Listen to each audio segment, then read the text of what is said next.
Sports Radio 560 WQAM Miami Fort Lauderdale presents The Neil Rogers Show. Yeah. Talk to Neil. Call 567-0560 toll free for Dade and Broward or pound 560 on your cell phone. The opinions of Neil, his guests, callers, or anyone else on the show do not necessarily reflect those of WQAM, Beasley Reed Acquisitions, or the Beasley Broadcast Group. Now, Neil Rogers on Sports Radio 560 QAM. Hello. Pinky moment. Hey, man, I almost missed the show this morning. I rolled out of bed about 15 minutes ago. Oh, you too, huh? Said, man, Jesus, what did you think? Oh, it's the Rick and Suds show. I get to catch the last half hour. Isn't that wonderful? Oh, man. The first 3.5 hours were phenomenal. M-O-N-D-A-Y-S-U-C-K-S. All right. Friends, Canadians, you come here every year. Oh! Old feeble souls. Hey, stupid! Not knowing head from rear. For Christ's sake, I only had one eye. Well, you eat like pigs and you dress like slobs. Clog our highways with your cars. Unbelievable. Only one thing worse than a restaurant is to see you in a bar. Forward! God keep our state. Oh! French Canadian free. Buy a one-way ticket on Air Canada for thee. But. Oh, Florida, please make the frogs all flee. Oh! Why does this have to happen to me? All right, 10:02 at 560 WQM. Happy 1999. It's our first show of the new year. Are we excited about this or what? No. Well, we are. Man, so much stuff going on, it's hard to figure out where to start. Let's start with a call, the first call of the new year. We actually have a call here this morning. I wonder what could it be about. Fort Lauderdale, hello. Hello, Neil. Yes, sir. How you doing? Great. Yeah, this is a great year. So far, so good. Did you hear about that Christian doomsday cult that was in Israel yesterday? Isn't that, what a novelty. We got a bunch of religious fanatics in Israel. What a novelty. Yeah, but these are Christians. They want to shoot up the place so they can start Armageddon. That's right. They're going to start Armageddon, and then Jesus is going to come down and get in the middle of the whole thing, and William Boyd is going to be Hopalong Cassidy with Gabby Hayes. He'll get involved. Yeah, but the news is making like it's just a cult. This is fundamentalist Christianity that believes in this stuff. Right. Because Jesus can't Well, what come about the fundamentalists, the Orthodox Jews that are over there fighting with the Orthodox Palestinians? Oh, it's the same thing. Yeah, it's true. They're all nuts. They're all crazier than a bedbug. Jesus can't come back. Why can't they just sit down and have a little, share a little Kool-Aid and some Jello pudding and, put an end to all the suffering? Because in the Bible it says we got to have the war. Jesus can't come back unless we have World War III. I thought the first call this morning was going to be about Rick and Suds. I didn't hear about him. What happened? Okay, have a great day. Oh, come on, Rick, lighten up a little bit, will you? For crying, he's over there bitching this morning. They're not having any promotion. I'm going to promote the hell out of that goddamn show. That's right.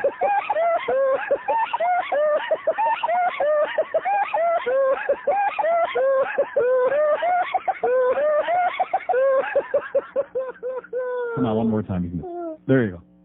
Yeah, Rick and Suds started this morning. Of course, Tom Jicka's got a big column here this morning. We'll milk this pretty good. You know, those of you out there, really, we got a lot of very nice people out there. We got some very bright people. But once in a while, I mean, it's kind of scary to me. And I'll say something that on the face of it is so ridiculous. And people, like at the hockey game on Wednesday night, people are coming up to me, several, by the way, intelligent people.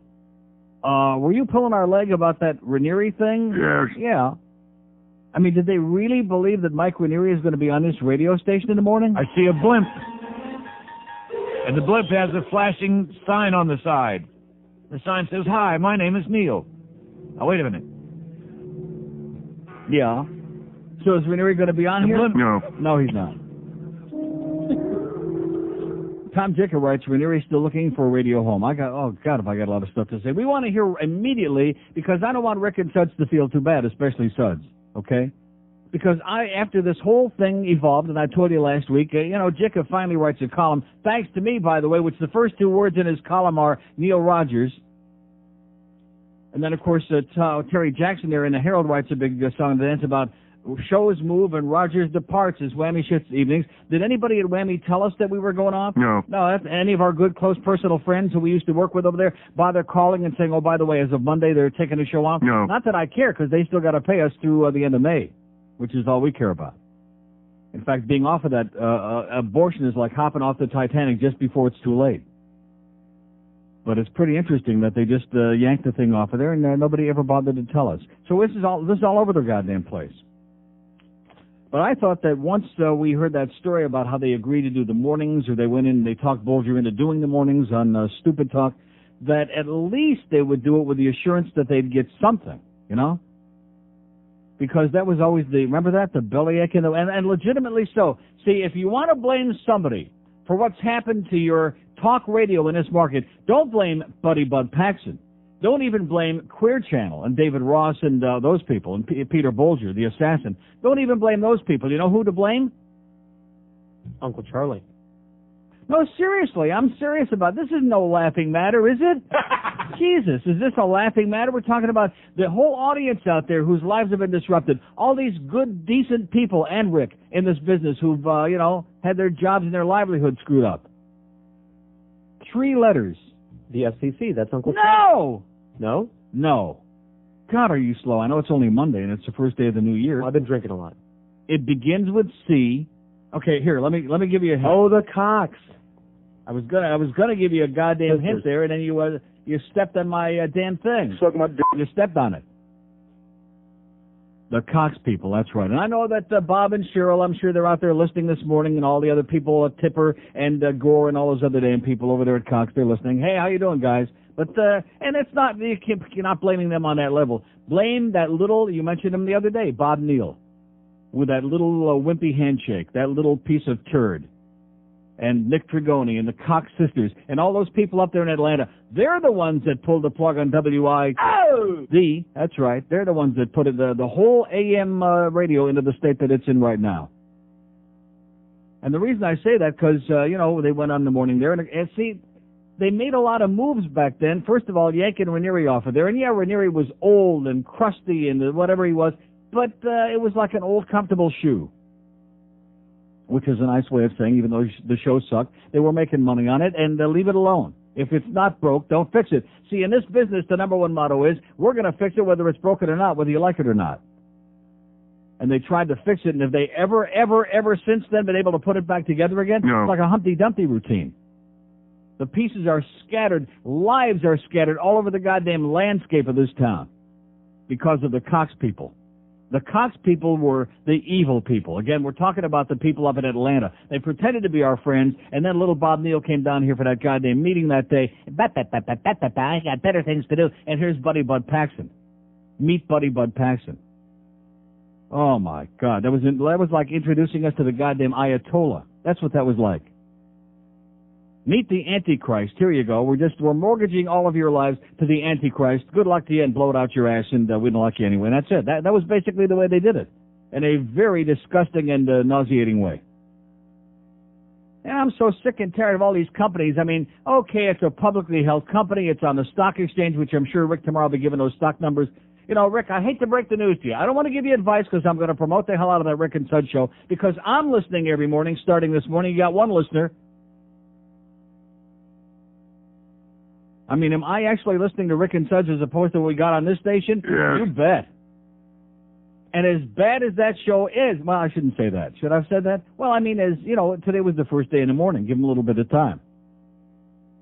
Because my point being that they don't have any more assistants on the morning there. They don't have like a news guy on there like they used to have with Chuck Meyer or a sports person or like anybody. They got that stupid talk, this network thing, which means, the lowest thing that money can buy. Save as much as we possibly can, and just stick a couple of guys in there with Adam in the other room going, pop, pop, pop, pop, pop, like that, and that's a show. So they have no, and of course Rick was bellyaching again about no promotion. I'm going to promote the Rick and Suds show. How do you like that? Oh! Now, I want you to understand, because I want to make this clear right up front. Not at the expense of the worst team. Why are you laughing about that? No. Huh?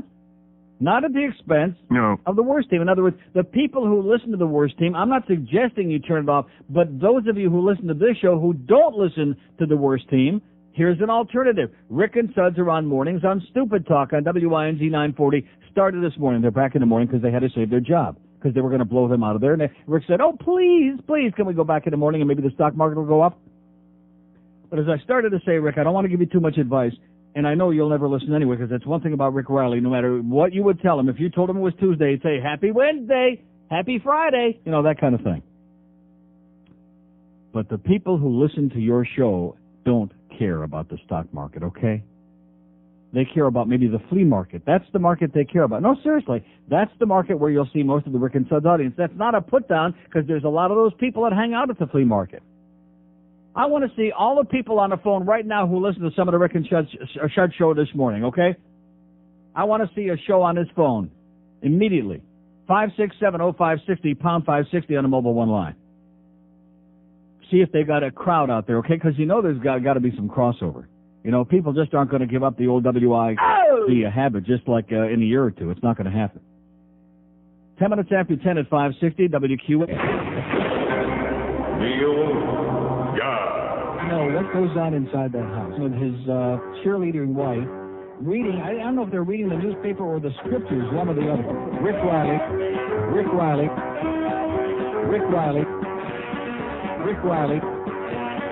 So I wonder what Rick is doing at their dining room table as we speak right now. Why is everybody picking on me? Just lighten up, man. There is some heavy-duty crap going on inside of that house. I think we could make a soap opera. It would make Chester Riley pale into insignificance. I never said that anyway. Yes, you did. Did I? Well, if I did, I forgot. Rick Riley is like some kind of a psychotic axe murderer in that house in his underwear and his newspaper. That's not bad enough. Rick Riley.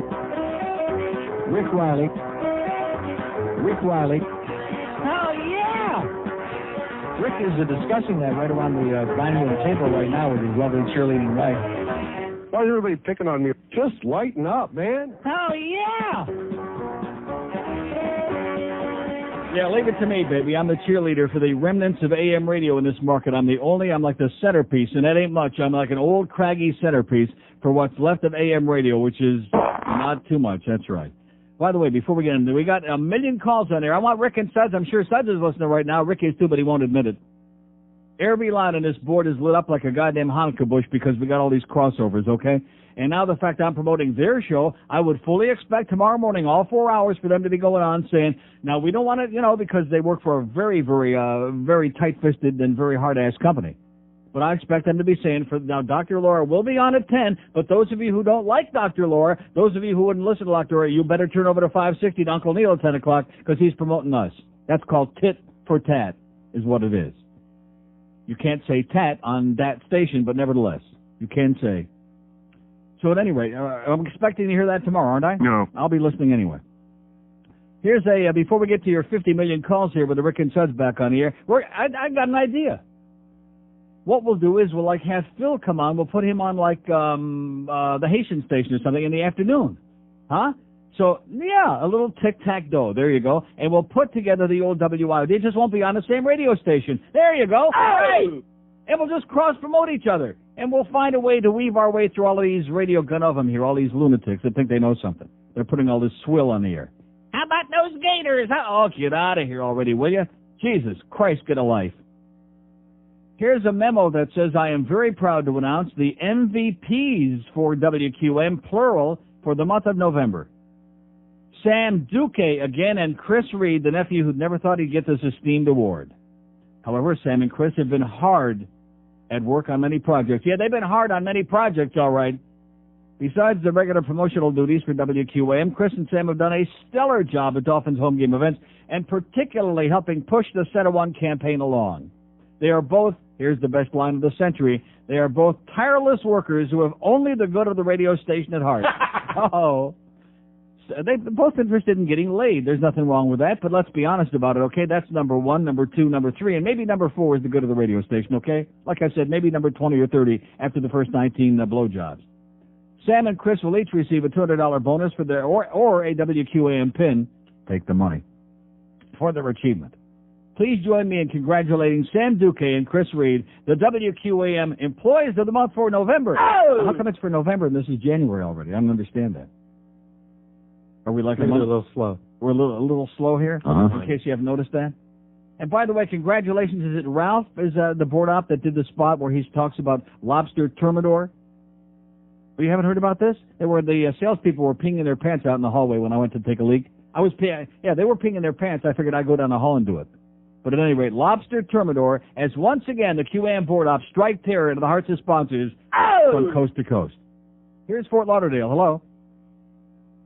Fort Lauderdale. Hello? Yes, sir. How you doing? Great. I just want to talk to you about the NBA strike, if you got. Yeah, okay, great. Here's a mobile in Delray. Hello. Hey, Neil, how you doing? Okay, sir. Hey, I agree with you with that asshole that's called Rick. You know, he's just right on everything, no matter what. He's always right, and his son is never wrong, yeah. You know? Did you listen this morning, sir? No, I don't listen to his ass in the mornings. Since they took him off from 6 until 10, yeah. Don't have time. I listen to other help. Now, what do you listen to in the morning? I listen to Hot 105. Oh, get out of here, okay. See, it's a Cox setup. It's as soon as I mentioned Cox Broadcasting, the Evil Empire, they're setting up that was what's his name, Rodney Baltimore doing a voice. Couldn't you tell? Oh, it was what's her name? What's Jill Tracy doing a voice? We have 2 open lines in Bart. I thought that these were all going to be crossover people. I was so euphoric there, not for myself, but for our good, close, personal friend, Suds, and what's his name, too. I was so excited about it. And so far, we are for 2 on these calls. I want to hear a crossover. I realized there were no billboards, and you can thank me, by the way, guys. I'll take checks in any amount you want. You can thank me for getting that Tom Jick, who does hate you guys like poison, especially Rick, for even writing anything about it in small little print. After this, this is the amazing part of it. And, Tom has been very nice to me, and I like Tom personally. Don't misunderstand, Tom. This is business, not personal. But he's hated Rick Riley from the beginning. He doesn't like him. And I can understand that. Rick is, he's a tough guy to like. He's, he's not a bad guy. He's just a hard guy to like. I can't really put my finger on it, nor do I want to. Maybe it's that beard and that mustache, that kind of, that schmutz on his puss. I don't know what it is about Rick. There's just something about his personality. Now, Suds, everybody likes Suds, right? Everybody except Cheryl, who hated him like poison. But Cheryl hated everybody. What? Why did she hate Suds? Oh, who knows? Cheryl, that's just her thing about being a Jap. She's got to have a problem with everybody. Underneath it all, who knows? So did she hate me too? No. Oh, I'll tell you who does hate you on the air, though, by the way. I'm glad. Isn't this great how we're getting into this now? Well, it's the new year. I'll give you one guess who hates you on the air. And let me, before you guess, this is a person whose opinion on everyone is not based on their ability, but based on whether they like him. Like Jeff DeFlorist, like George Rodriguez, like anybody else. In other words, if they like him and suck up to him, then they're great. If they don't, like those awful hockey shows we used to do, that you had the audacity to talk about all the time, about all the complaints we used to get, then all of a sudden you suck on the air and the tapes were a lot better and yada yada. I forgot to tell you about that. That's your good friend Rimmer. Could have been that. He's an asshole. Because I heard, he told me he was listening when I was on vacation that last time and he heard those shows you did. They stunk. That's what he said. He said he'd rather hear the tapes. And I said, those tapes? They stunk. That's what I said. We could have hockey shows. He could come in and do the show while you're on vacation. No. No. Are you sure? No. Are you sure? Yes. But anyway, here's a whole long song and a dance about Renieri here, Tom Jicka. And Renieri's not on the air. Renieri is like a non-factor. I like Mike. Mike's not a bad guy. Mike's, Mike is what he is, okay? He's got that jacket. He's all frilled up in a corner there, like in a ball, like he's in the hibernation stage of life. But Mike's not a bad guy. We had a good time there for about 200 years. It was, everything was going along well, and then they decided to screw it up because they're a bunch of assholes up there in Atlanta. And I wish Mike all the best. I wish all the talent the best because, like I told you, I'm the one guy in the world that told you that once this bullcrap started with 5 companies owning every goddamn radio station in the world, it was going to be horrendous for the audience and even worse for those of us who are stuck working in this business. And some of us, luckily, knock on wood, luckily, some of us, just a few of us, have been very lucky. Oh, God, you have no idea. to somehow survive, to get out of the wrong places at just the right time. That's been the one thing I've done, is get out of places just in the nick of time, just in the nick of Trigoni. I've gotten out. Thank God for that. So then at the bottom of this long article that Jicka writes about Renieri, and he starts out by saying, Neil Rogers' jokes notwithstanding, the new year's begun the way the old one ended for radio's Mike Renieri. Lots of possibilities, but nothing solid. Rogers has teased his audience several times. Renieri's about thinking about it's just a joke. It's just a joke. I mean, anybody should know Mike Renieri ain't going to be on his radio station, although, you know. Huh? And then at the bottom of this lengthy column, he goes on about Rick and Suds back in the morning, like it's kind of an afterthought because Tom hates Rick. And he goes on, they're going to be on Clear Channel, WINZ, and then he says it's a dubious move. Rick and Suds have been competing essentially only with WQAM's Hank Goldberg, once fired by the same WIOD program director who let Renieri go, meaning Boy Gary, for young. Now, that's not a shot back for that lawsuit, is it, Tom? Yes. For young males in afternoon drive. In the morning, which they did previously without remarkable success, they're up against... Now, listen to this, and Rick is right about this. Rick isn't right very often, but Rick Riley is right about this, Tom Jicka. Tom, you little bald-headed bastard, you're a good guy, but listen carefully. And by the way, Rick, you're wrong about one other thing. Tom doesn't like WQM because Neil Rogers is on his station. Tom likes this station because all his gambling buddies are on his station. It's all. Before I came here, he loved this station, and he was doing fill-ins on this station like he still does. Ed Kaplan, Jeff DeForest, the Humper, those are all Tom's racetrack buddies over at Gulfstream. And by the way, speaking of being wrong, they love Huey Lewis, and they lose. That's right. 31,000 people out there at Gulfstream. So it goes to show you, my taste, you know, you like vanilla ice cream, you like Huey Lewis, better you than me. But anyway, he says, fired for young males in afternoon drive. In the morning, which they previously did without remarkable success, they are up against WQAM, Howard Stern on Big, and about a half a dozen Howard Stern imitators. Now, and Rick, quoted that thing this morning. I'm driving to work listening, as I will be every day, and he's right. Anybody else, like Castronova, is he a Howard imitator? No. Who else is on in the morning? Y100, do they have anybody on that you call as a Howard imitator? No. Well, what are the Hot 105? They got a Howard imitator on there? No. Give me a she or a planet, whatever that is. There somebody impersonating Howard on that piece of crap? No. So what is this man talking about? Bob and Tom, are they? No. Forget it. They're about 10 times better than Howard. You just can't hear them in Dayton Broward. But see, again, you're like Rick said, you're Howard Stern, New York bias, and Howard's doing great. Howard's got big numbers. He's making millions of dollars. There's no denying that. But, you get a little bit tired of every time somebody is on the air doing anything, they're a Howard wannabe, which is a bunch of horse crap. Yes. But at any rate, Tom, hey, you're out, Tom. 26, well, like I said, it's not personal, it's business. I like Tom Jicky. He's been very good to me, but, there's one thing. He's stupid! 26 after 10 at 560 WQA. And you know what a bad connection to the internet is like? No, actually, Rick had a great line this morning. Nice going, Rick. He said that Tom Dicker is starting to look more and more like Boca Brian every day. Oh, God. Nice going, Rick. It's Steve in Miami town at 560 WQAM.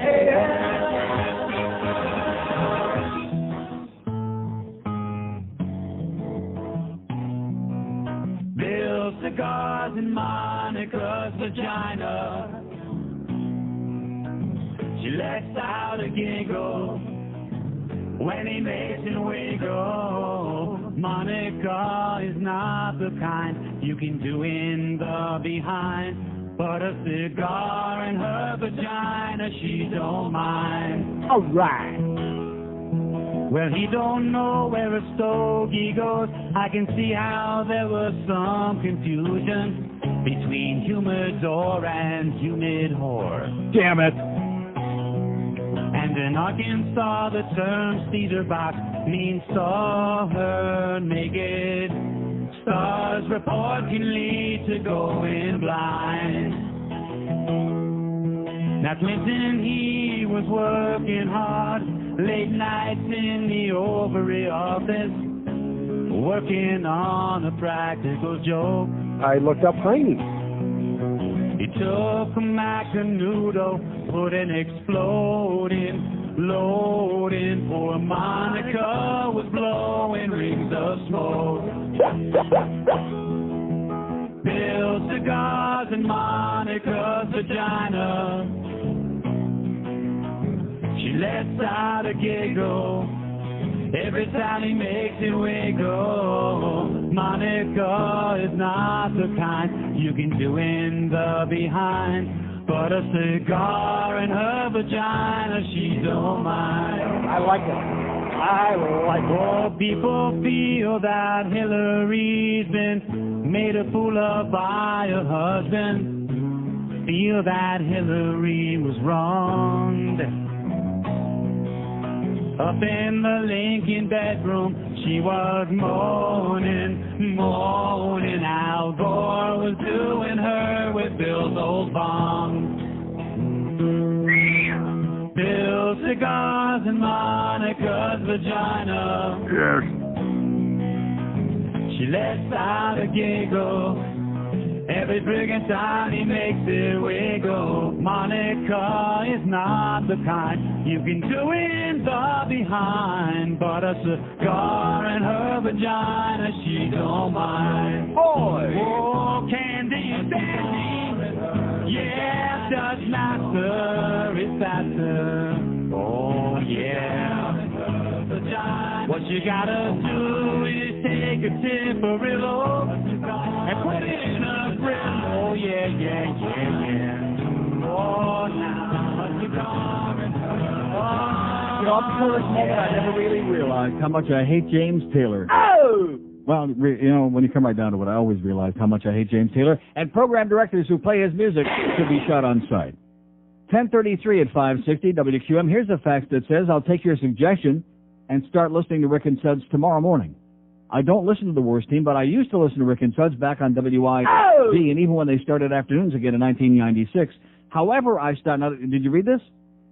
However, I stopped listening because I found Rick to be an insufferable bore discussing stocks and what he thinks are serious issues. I don't want to hear Rick talking about anything serious. If he starts again, I'll stop listening again. Signed Josh with a last name. So it's signed by a real living and breathing person out there who says it's the flea market, not the stock market, dummy. That's what he's trying to tell you, Rick. Get off that stock crap, okay? By the way, the dollar's up. So at any rate, here's another fact that says not too long ago you were commenting on the fact that some football players were doing something called the dirty bird. You said it was foolish and made the jocks look like niggers. As a result, you received a number of hostile calls from blacks and whites calling you a racist, ignorant, a jerk, etc. I agree 100% with your comments on the dirty bird, and I was completely taken aback by the hostility aimed at you by black callers. You were sticking up for them, but they've been so brainwashed they don't even be realizing it. The attitude pissed me off so much that from now on, as far as I'm concerned, if black Americans in their ignorance want to continue putting on a minstrel show for the white man, then so be it. Oh, I got to play that. What is that thing called? The minstrel... Premenstrual. Premenstrual. We got to play that today. The only ones they're hurting are themselves. Screw them. Just live your life and be happy. That's what I'm doing. You're hilarious, Neil Son. Stephen with a name. There you go. Nice going there, Stephen. Oh! Like I said, they can call it whatever the hell they want. They can go styling or it's a different culture. What it is a bunch of niggerese bullcrap that just makes people laugh at them and makes people say, "Oh my God, look at that jive-ass nigger." I'm telling you, that's what people say. And you can be. Oh, and by the way, Pat Summerall, is he on the acid again? Yes. What's his story, man? Yesterday in the 49ers-Packers game, 100%, very few people are perfect in life, Pat, but he blew every single call in that game. Even when the officials blew that call on the fumble by Jerry Rice, he got that wrong. They got it wrong, he got it right. In other words, no matter what was happening out there, he would tell you the opposite. If it was intercepted, he'd say it was incomplete. It was no matter what he did. And even poor fat John Madden was too concerned about the stone crabs that they kept showing there. He was too worried about filling his fat puss to straighten Pat out. Just unbelievable. Horrendous job, Pat.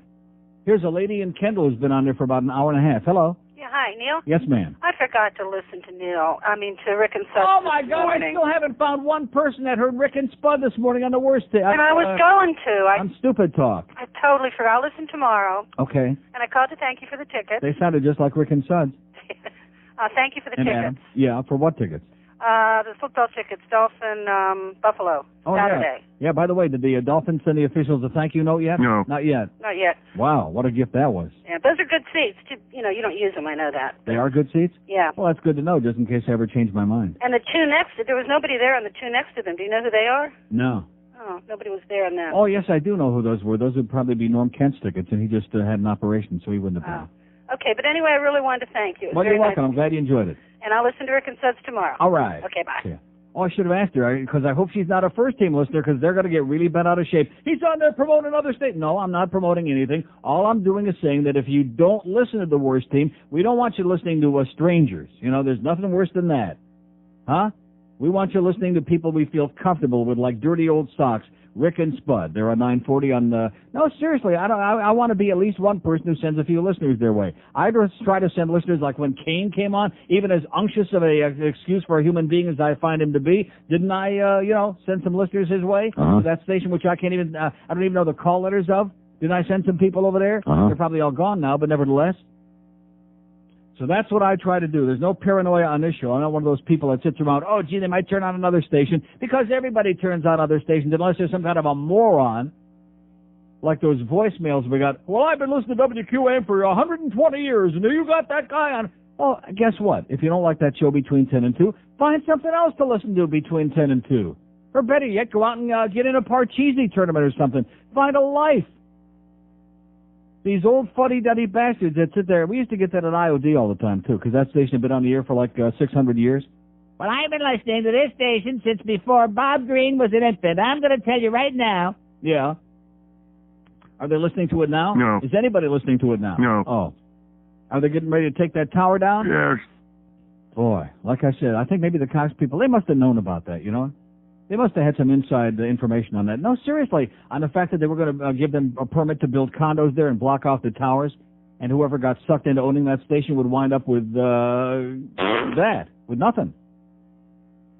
I mean, if you got the tower sticking out there in the middle of Biscayne Bay and you're surrounded by condos and the towers the signal isn't going to reach anybody, what's the point? You're going to have to shut the thing off the air, right, Ronna? Oh, geez, poor baby. She better go out on the street corner and start taking up petitions again.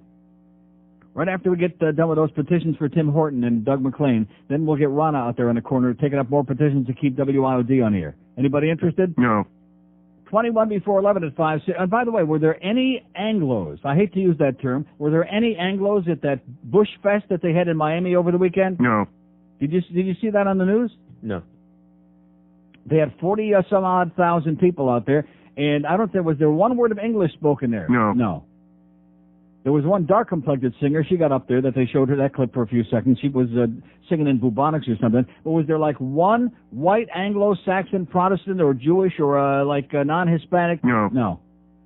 So nice going there, Jepster. Of course, he's got a Mexican wife, so what do you expect?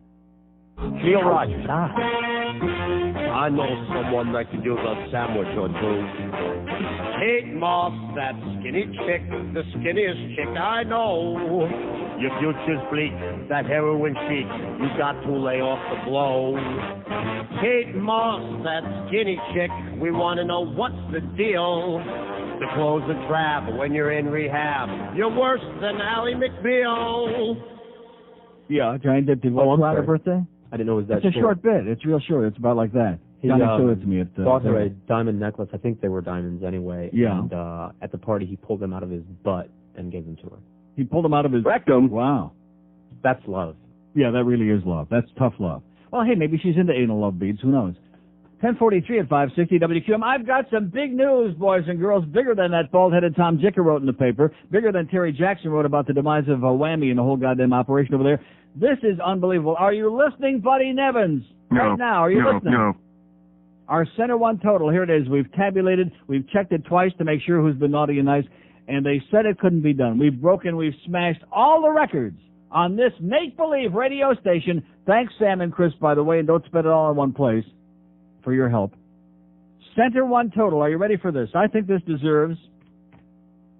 There we go. We don't have that fanfare from Rick and Suds. We do have that. Center One total for 1998.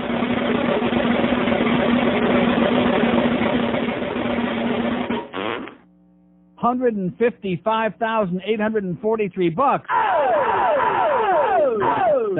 That is astonishing.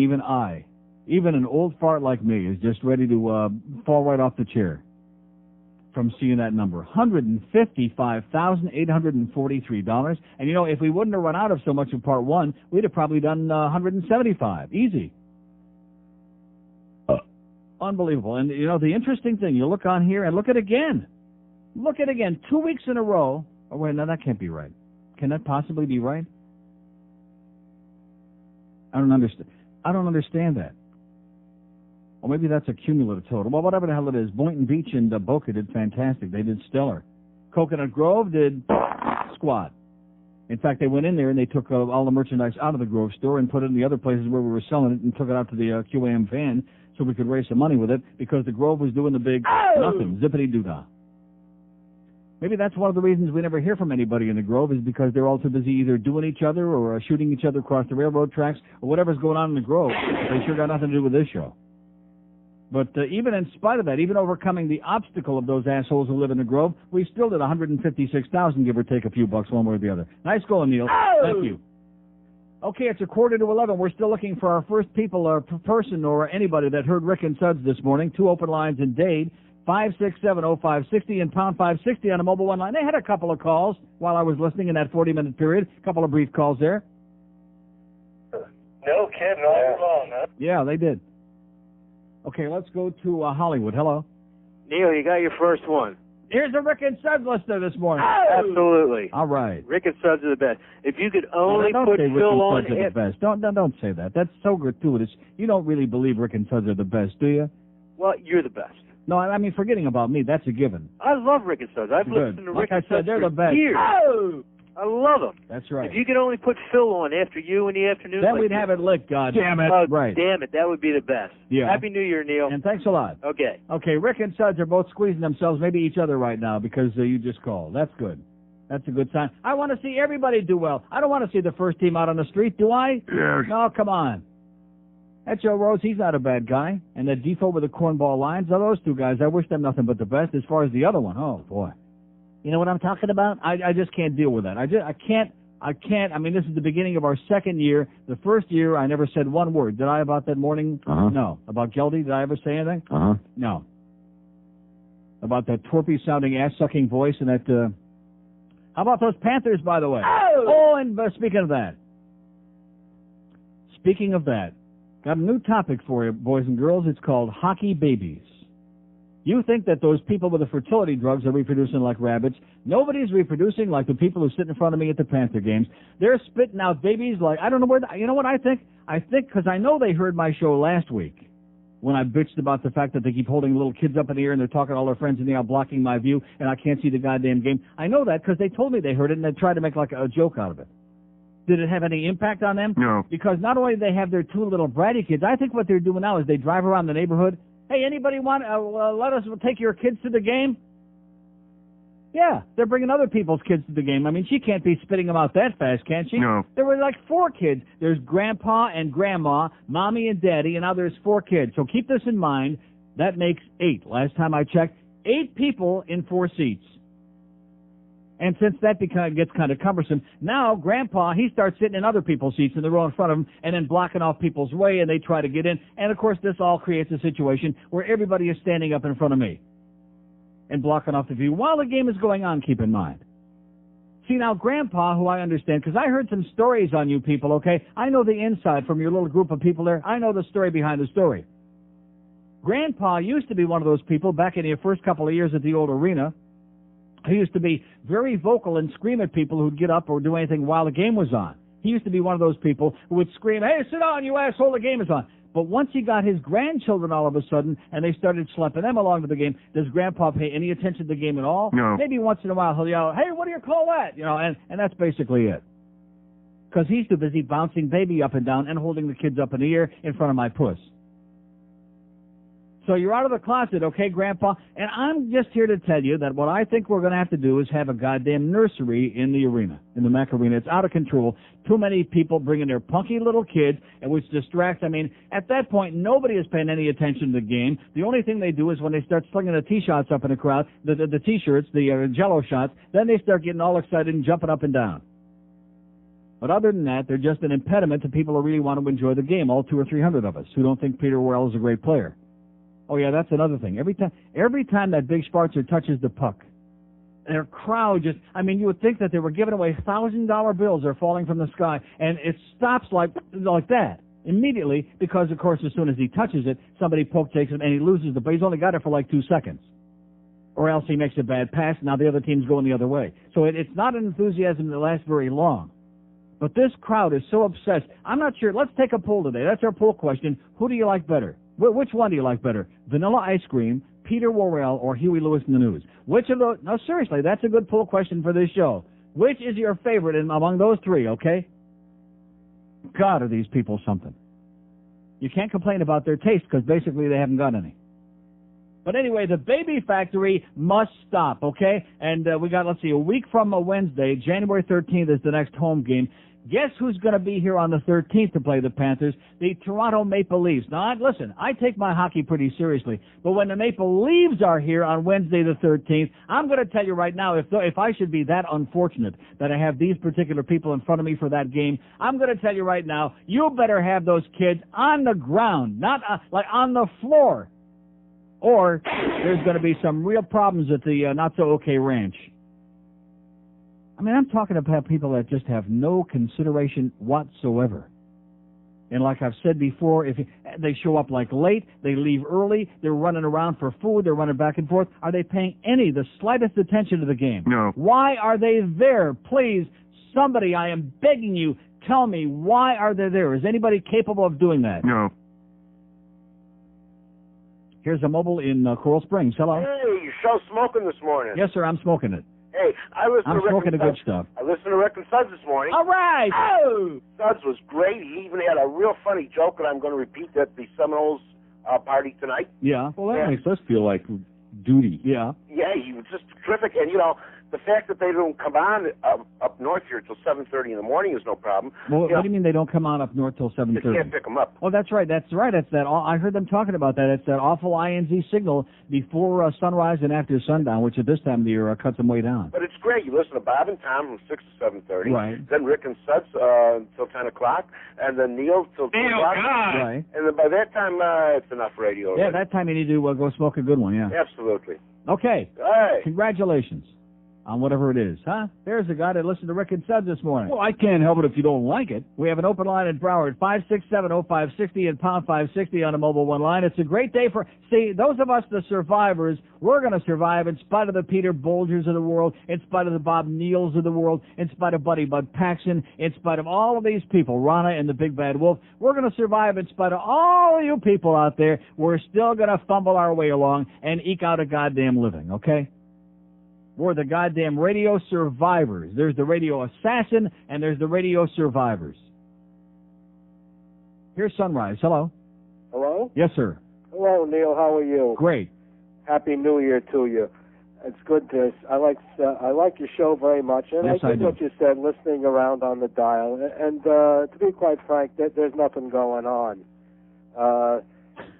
Speaking, have you seen the letters to the editor today? The crazy people in there again, and it's about spiritual mapping. And you better not give out your address because these crazy people, they're saying bad prayers. Don't give out your address. Yeah, that's right. They doesn't make any difference with an address or not. They just do a long distance voodoo chants. Unbelievable. Those people don't live in the real world. Yeah. Okay. Well, listen. Have a great New Year. No. $155,843. Is Buddy Nevins going to congratulate us for that? No. And by the way, I gave some of that myself. Does he care about that? No. No, I just extracted that from my listeners' pockets, unlike Big Good Daddy Wayne. See, I hate to break the news to Buddy Nevins, but the entertainment that I give 4 hours a day on this show, it's free for the audience. I don't extract 1 penny from anybody out there to listen to the show. You listen or you don't listen, as much or as little as you want, it's free. Does Wayne provide any entertainment for free? No. Is Wayne bilking every dime that he can out of the public in this town with his garbage business and his goddamn sports franchises? Yeah. Okay, there you go. You're a little twerp, buddy Nevins. You're not fooling anybody, okay? You little butt-sucking twerp. Here's a lady in Miami Beach. Hello. Hello. Yes, ma'am. Yeah, Neil, this show is so great. You're so full of wit, spirit, and spunk, and congratulations on that 180,000. That's beautiful. Oh, you're 250,000, yeah. You're a good man. 420,000. The show, it's the greatest. 6 million. It's the greatest. 422. Okay, listen, have another one and call us in next year. Call us. She's the Y2K problem, by the way.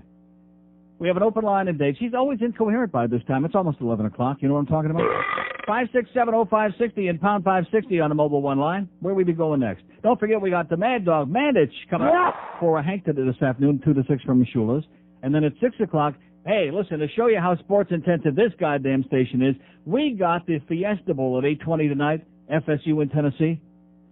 However, we have a 2-hour and 20-minute pregame show for a college bowl game. All right! How do you like that? Can you imagine how many spots they're going to squeeze in those 2 hours and 20 minutes? Yes. Boy, is that going to be something, huh? Here's Hialeah. Hello. Neil. Yes, sir. Mr. Chronic over here. As far as Rick and Suds are concerned, Oh, yes. they're the most boring show. Okay, good. Okay, we have an open line and date, 5670560 and pound. I mean, if you don't like Rick and Suds, that's okay, but in his case, it's not okay, is it? No. No. What was that? No. No. Thank you for the added little impetus. 5670560. See, you have no credibility. You're chronic. Nobody wants to talk to you. You're like Andy from Hollywood. You're like lost out there in space. You're one of those people. Even Dickie Farkle wouldn't talk to you. That even what's her name? Even the babbling one in the afternoon over there wouldn't talk to you. That's how desperate you are for attention. So get lost. Start picking on my good personal buddies, Rick and Suds. That really frosts my ass a little bit. No, seriously, I'm euphoric over the fact that now it's been a year and now 1 day into the new year, and I finally, after 1 year, have discovered something I can listen to that I can pick up on my radio on the way to work in the morning. You know, I mean, you can only hear the Backstreet Boys' new album ain't coming out until later on this month. You can only hear the same 6 songs the first 5 million times, and that's even they start getting a little bit old. Just like Nick's starting to get a little bit on the chunky side. Oh, speaking of chunky side, how's what's his name doing today, huh? Reggie. Oh, of course you wouldn't know about that. Yeah, how's Reggie doing with his Campbell soup? They've been losing yesterday. Going to see him anytime soon? No. Well, maybe God, like Imus said this morning. I was actually watching Imus this morning. Boy, I must be in a good mood. He doesn't look a day over 200, you know? And it's interesting, but the good lines on that show, he never comes up with a good line. The sports guy had some good lines this morning. He was funny. And Imus just sits there and just repeats the obvious. Like, well, who's playing tonight? Tennessee and that Florida team playing tonight? He, in fact, Imus really should have been a ventriloquist. He doesn't even move his lips when he speaks. Have you noticed that? I don't think he's got the energy to move his lips. He just sits there kind of like hunched over like this with that leather jacket on. Who's playing that game? A Florida team playing that? And they love him, man. They love him. He's a cult happening in New York. What was that? Did you hear that? Wasn't that you popping? I did. I wasn't saying anything. How can you pop without saying anything? I just hung up on the drunken lady. Oh, that was the drunken lady again? Oh, there's that sound again. Hey, you've just taken a lot of pictures. The kids opening their presents, the family gathering for dinner, maybe even one of Santa sneaking in through the chimney right after enough those toddies. These are precious memories you want to cherish forever. So why would you even think about taking them to the film to a drugstore or supermarket? You have to be nuts.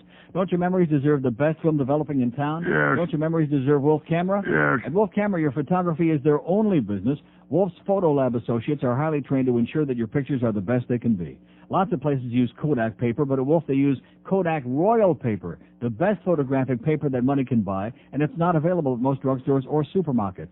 And since every Wolf store's got their own 1-hour lab, your film never even leaves the store. Who knows where the drugstores and supermarkets can take your film off to be developed? God only knows, and even he's wondering. So for all your holiday memories, in fact, for all your memories all the time, take your film where I take mine. To the photo experts at Wolf Camera, have a wonderful new year from everybody at Wolf, the photo experts in South Florida. In fact, their expertise, it's always free. To find a Wolf location nearest by you, call them toll-free. It's 1-888-644-WOLF. Where do you find Jim Mandich? Right where you got it. Sports Radio 560 QAM. The Neil Rogers Show, now on 560 WQAM, Miami, Fort Lauderdale. Neil Rogers got. Are you ready for the hottest on-the-edge toilet tissue to ever hit your ass? Then you're ready for XTP, Extreme Toilet Paper. This ain't your typical two-ply. It's heavy-duty to handle the heaviest duty you can throw at it. We're talking supercharged turbo-ply corrugated cardboard with an attitude. We're talking the Enterprise circling your aim and wiping out the Klingon. We're talking over-the-top and up your butt. Can you handle it? XTP. It's not just tissue. It's an utterly gnarly, rad, tubular way to take care of business that'll leave you gripping the edge of your toilet seat. Extreme Toilet Paper. When you want to do more than just wipe, you want to wipe out. It's 11 o'clock at 560 WQM. Happy New Year to you. First show of the new year. Now, whatever happened to that good Christian lady? Remember she told me that I was going to be off by the end of the year? She must have been talking about the TV show. Oh! There you go. Maybe she was psychic. Terry Jackson writes in the unctuous Miami Herald, shows shift. Rogers departs as Whammy goes to evenings. The new schedule begins today, and the most noticeable absence is Neil at Night, a video version of shock radio host Neil Rogers' midday call-in program on WQAM 560 AM. The TV program has been canceled after a contentious run in which Rogers publicly heaped scorn on the station for its handling of his show. Oh! Deservedly so, by the way. I mean, the show was that whole station has been in reruns for like 2 months. Have we heard one word from any of those good friends of ours over there in that 2 months? No. After Fat Joe came in for a free meal that one day? No. No, that's it. That was the beginning and end of all that. Our good, close, personal friend Rob Kaplan, did he ever even bother calling us to tell us, oh, by the way, January 4th is the day they're pulling the show off? No. No. You know, that's how that whole deal went. They're out there, making a living. I understand that.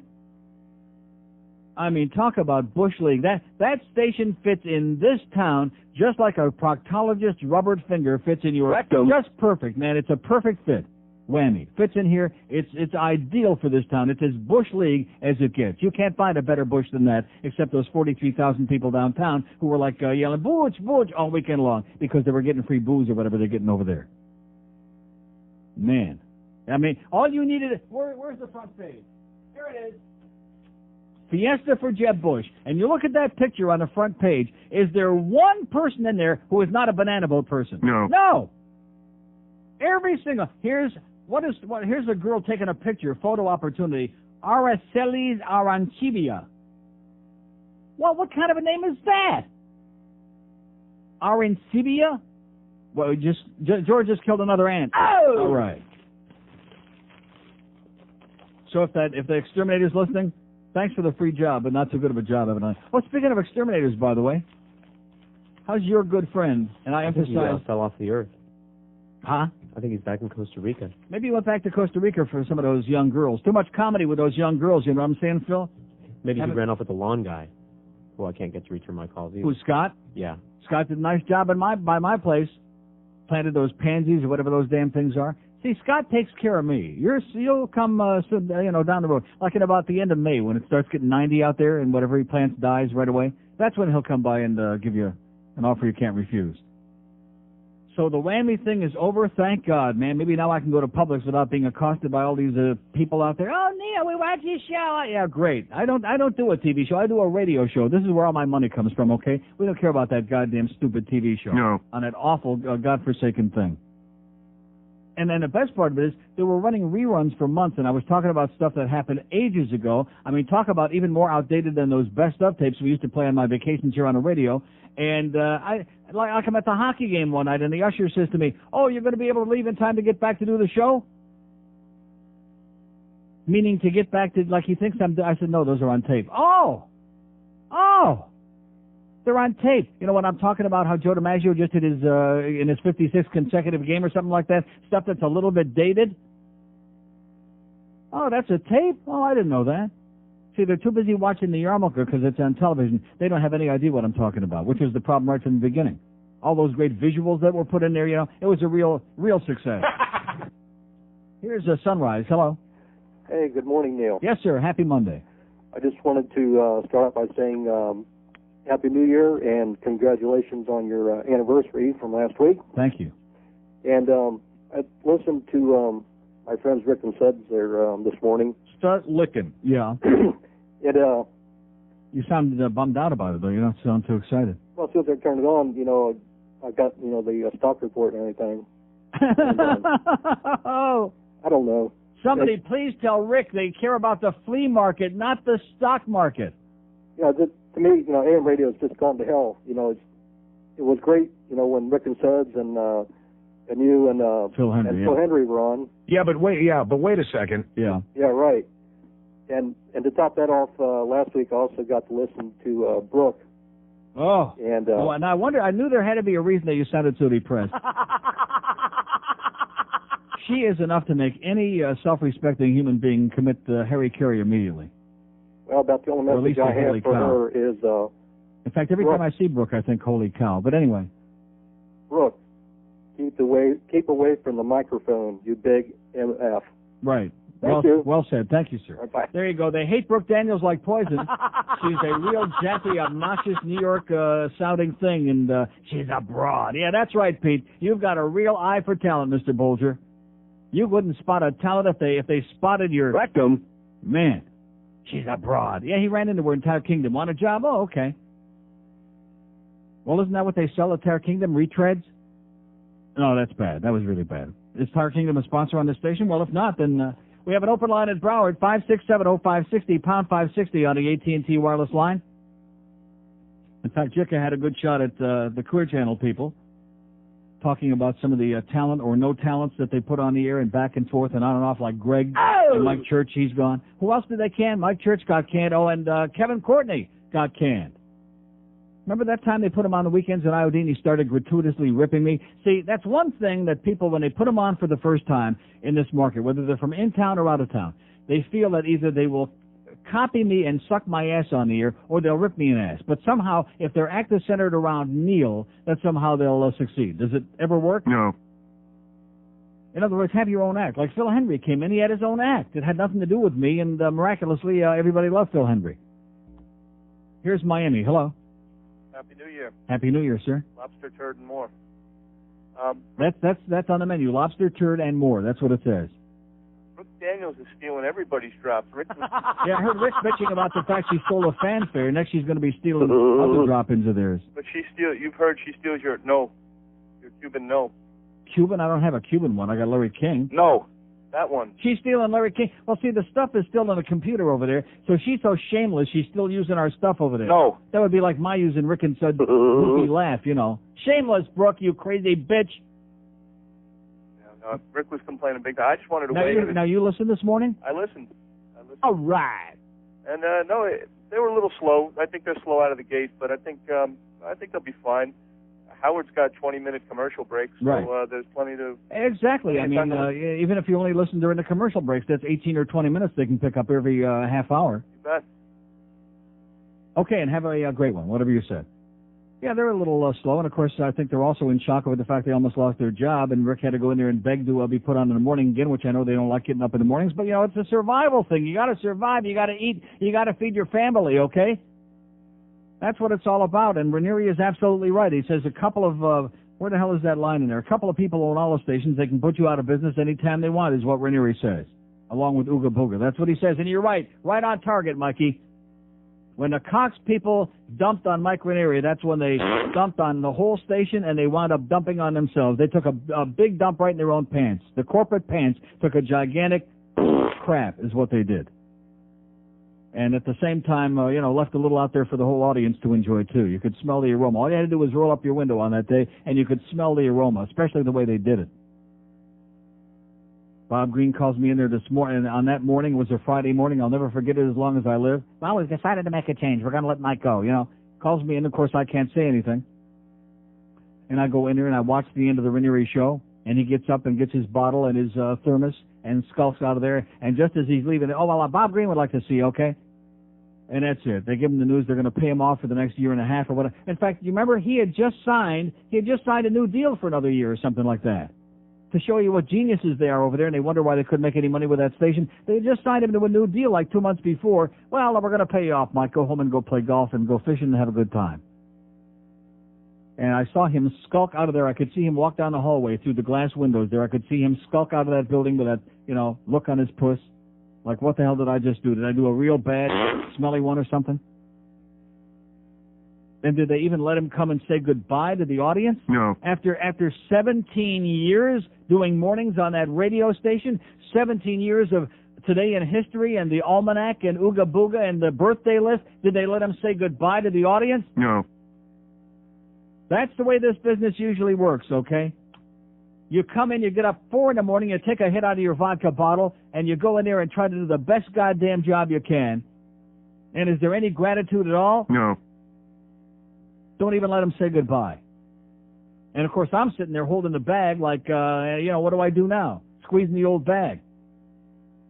Oh, by the way, squeezing the bag, speaking of that, what did I do with that story about the gay gourmet? Here it is. The price tag for settling sexual abuse charges against Jeff Smith, public television's frugal gourmet, was more than $5 million, according to court documents. How do you like that? 5 big ones. Oh, my God. That's what he said he had, 5 big ones. The terms of the settlement, which were not disclosed at the time it was reached in July, were confirmed by Ed Winskill, Smith's attorney, according to the Oregonian newspaper in Portland. Smith agreed to the settlement just before a civil trial was to begin in July, in which 7 men accused Smith of sexually molesting them. Most of the men were teenage employees from 1973 to 1981. The settlement included no apology or admission of wrongdoing from Smith. But when there's $5 million involved, I'm sure they all said, "We'll take the money, thank you," and the apology can wait. It's a lie. I am not a Nazi.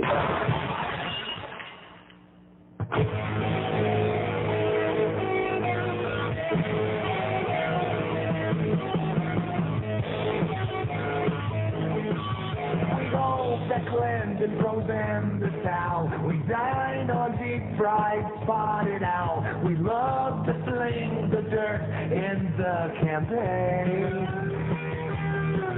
We pray a lot in church about who to next besmirch. And Limbaugh only uses half his brain.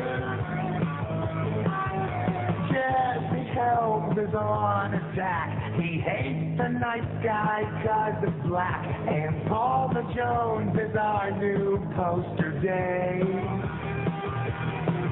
We saw Beelzebub on the 700 Club.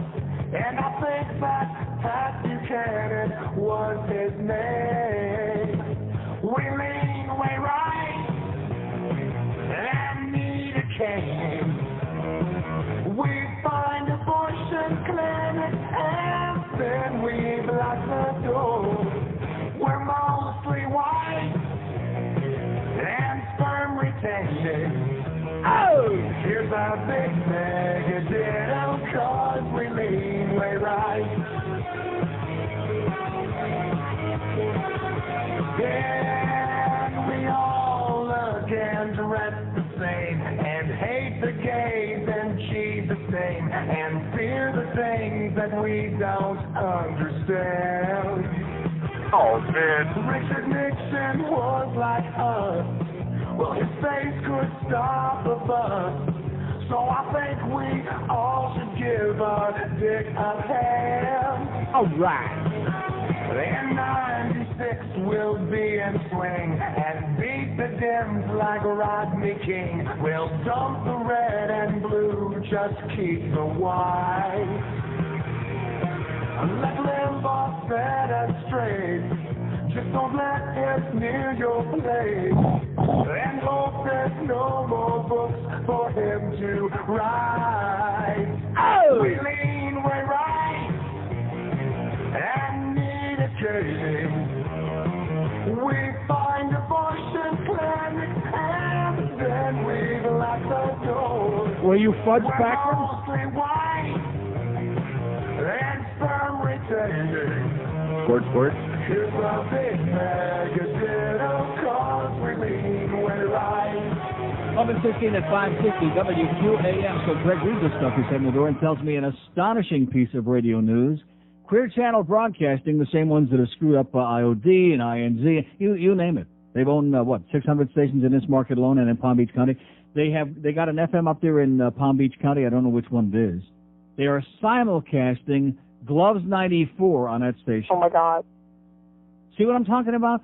So goddamn cheap. And they don't care about ratings. All they care about is if they own 48,000 stations in a market that if they have like a 0.5 on each one of them, it adds up to something, and they have enough cume that they can sell, and they can squeeze some money. In other words, do it as cheaply as possible, squeeze some money out, which is basically why you got almost all syndicated programming on there. The only live shows left on Stupid Talk in this market is Rick and Pud in the morning there, and then in the afternoon, which that shouldn't even count. So like I said, they're the only real live show on there, and everything else is syndicated. They got Tom Don't Like Us on there, and that bitch Dr. Laura, and Fat Ass who went out with the knickers and the high-button shoes. Nice job over there, Juana, and I realize she's got to keep her job, too. She and Mike got to pay for the motorcycle and all the other good crap.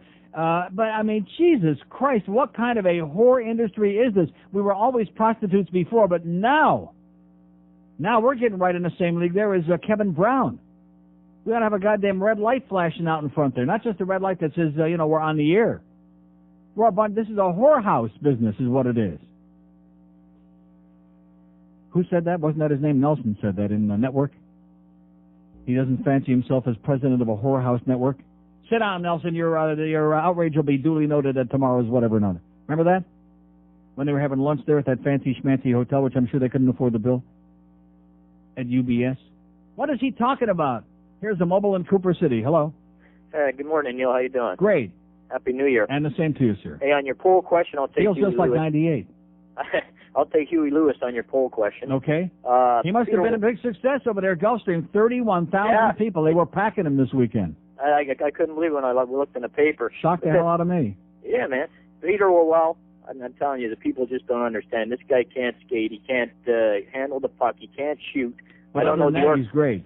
I don't understand why they got him up there when they can get somebody else up that can contribute. Oh, and then the paper this morning says we're interested in Pavel Bure, but we might have to give up Robbie Niedermeyer and Ed Jovanovski. I say if there's any chance, I say put them both on a bus immediately and get number 10 down here like right away. Oh, absolutely. At least we got Ty Domi. At least he can hit, he can shoot, he can he's got like 11 or 12 points. He's got 4 goals, 7 assists. He's a real hockey player. He's not just a goon that goes out there that can't skate, right? Absolutely. As far as the kids, I was looking at your section Friday, New Year's, and I see that big family there.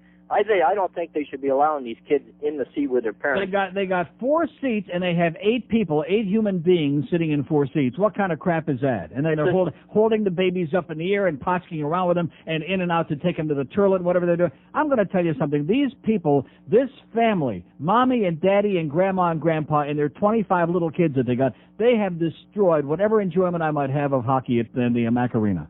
I agree with you. I can overlook the escalator being broken again. I can overlook the fact you can never see the red light come on from where we sit on the shoot twice. And I mean, I don't like those things, but I can live with it. But I can't live with having inconsiderate people standing up in front of me and holding up little kids and knowing that I'm pissed off about it, and they still don't care. Yeah, because they're stupid. They don't know nothing about the game. Because they sit in this little fraternity group of theirs with people that are just there to socialize and schmooze. And if you might happen to be interested in the game, well, that's your problem, mister. I'm not renewing my tickets unless I get by the back wall because I got a kid that kicks me in the back of the head. Isn't that great?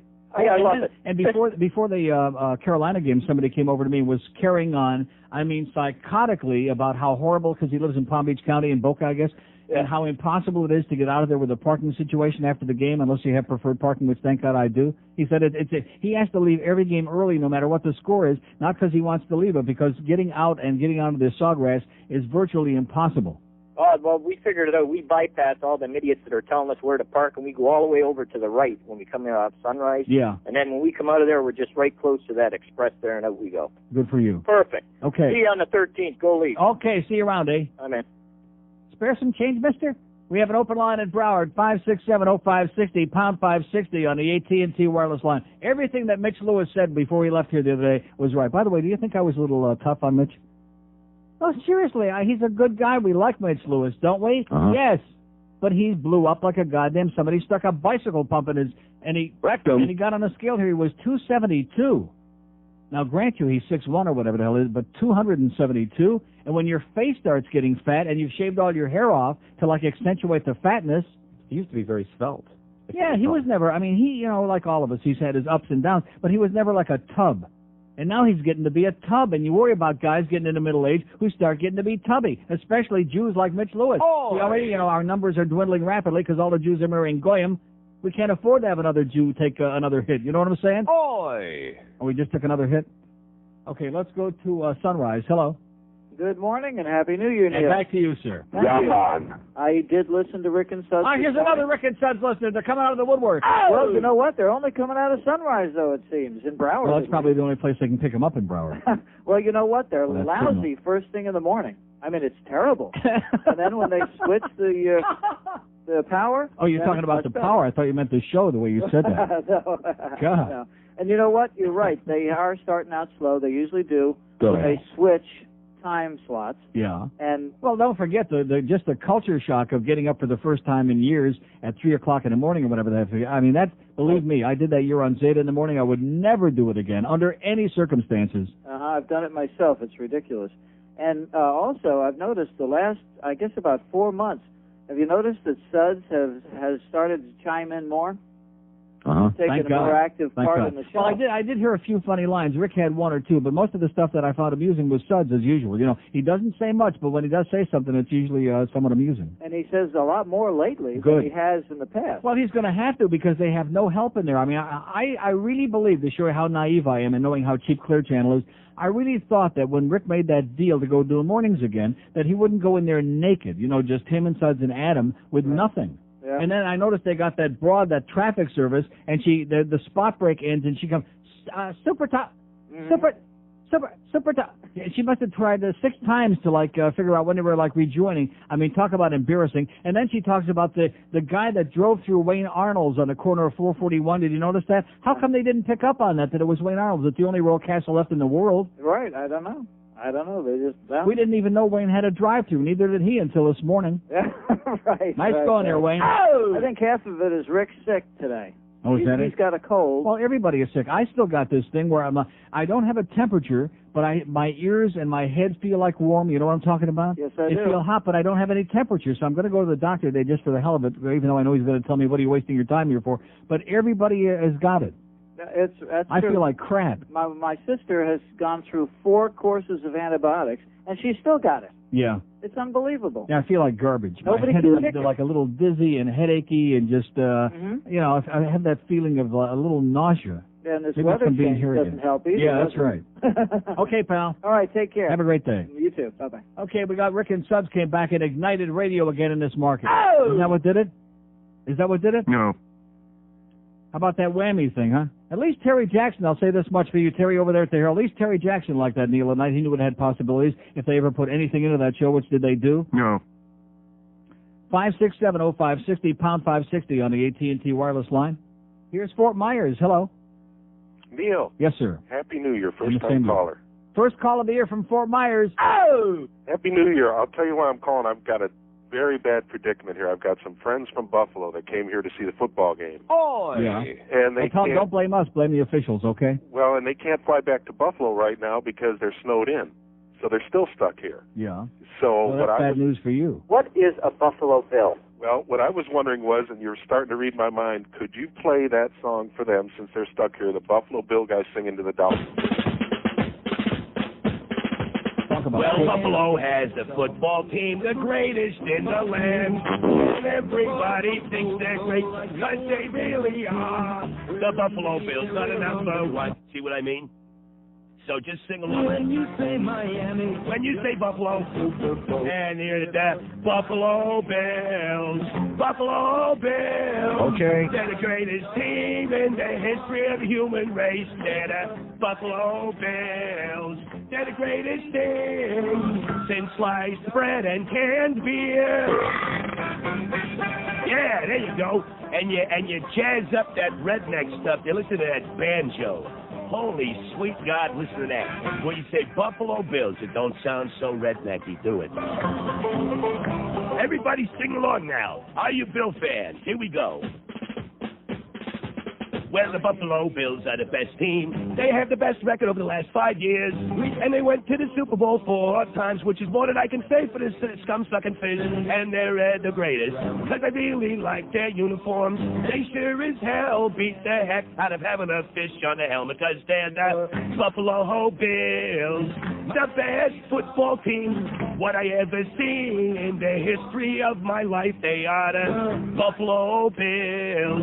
The Buffalo Bills. The home of Jim Kelly, the greatest quarterback in the league. Yeah, everybody, the Buffalo Bills. They're the Buffalo Bills. And they've been around longer than the stinking rotten fish. Well, they're the Buffalo Bills. Buffalo Bills. What would you rather have as a pet, a buffalo or a fish? Okay, thanks for the late Christmas present there. All the officials, by the way. South Florida thanks you profusely. And then, of course, the officials blew it in the 49er game yesterday. Jerry Rice with a fumble. Oh, that's no fumble. We didn't see it. And no replay. But I'll tell you one thing. It was sure nice seeing those Reggie White and the Packers take it right up the old... Rectum. Well, they probably got a lot of practice there. You don't think that Steve Young is one of those, do you? Yeah. Oh, God. Reggie said, let me out of San Francisco right away. Too many faggots out here. Let me out of here. Too many chinks and too many faggots out here. 27 after 11. See, now I'm going to sneeze, okay? I got this. I got it. Whatever it is. Oh, I'm going to sneeze. I feel like fluey. I feel achy, breaky. Ben Coach, get away from the ball, motherfucker. Viagra. It's Viagra. When my wiener goes limp, it's Viagra. Small ones, tiny ones, it brings it back to life. It's the best present I could get my sweetie wife, Viagra. It's Viagra. Squirt, squirt. The pill that's out of sight. Come on, guys. Viagra. Yeah. It's Viagra. Yeah. Makes my wiener stand on end. It's Viagra. Take it away, guys. Take a pill, watch it grow. You should see my stash. Sex all night long. Think I even got a rash. Viagra. Yeah. Viagra. The pill that's out of sight. Don't live home without it. 11:31 at 560 WQAM said the good news at Wayne Arnold's is that even though that jackass drove his car right through the middle of the restaurant, or like something like that, because I heard that thing this morning about how it came to rest in a perpendicular fashion in the car too. But in spite of that, they got it all cleaned up. They are open for business. They still got their Neely burgers and Wayne Arnold's Royal Castle burgers and all the good stuff. So there you go. That's the good news. And no, what did you say? No gas escape? Is that it? Well, when a car comes busting like right through the middle of your establishment, you have to be worried about releasing too much gas.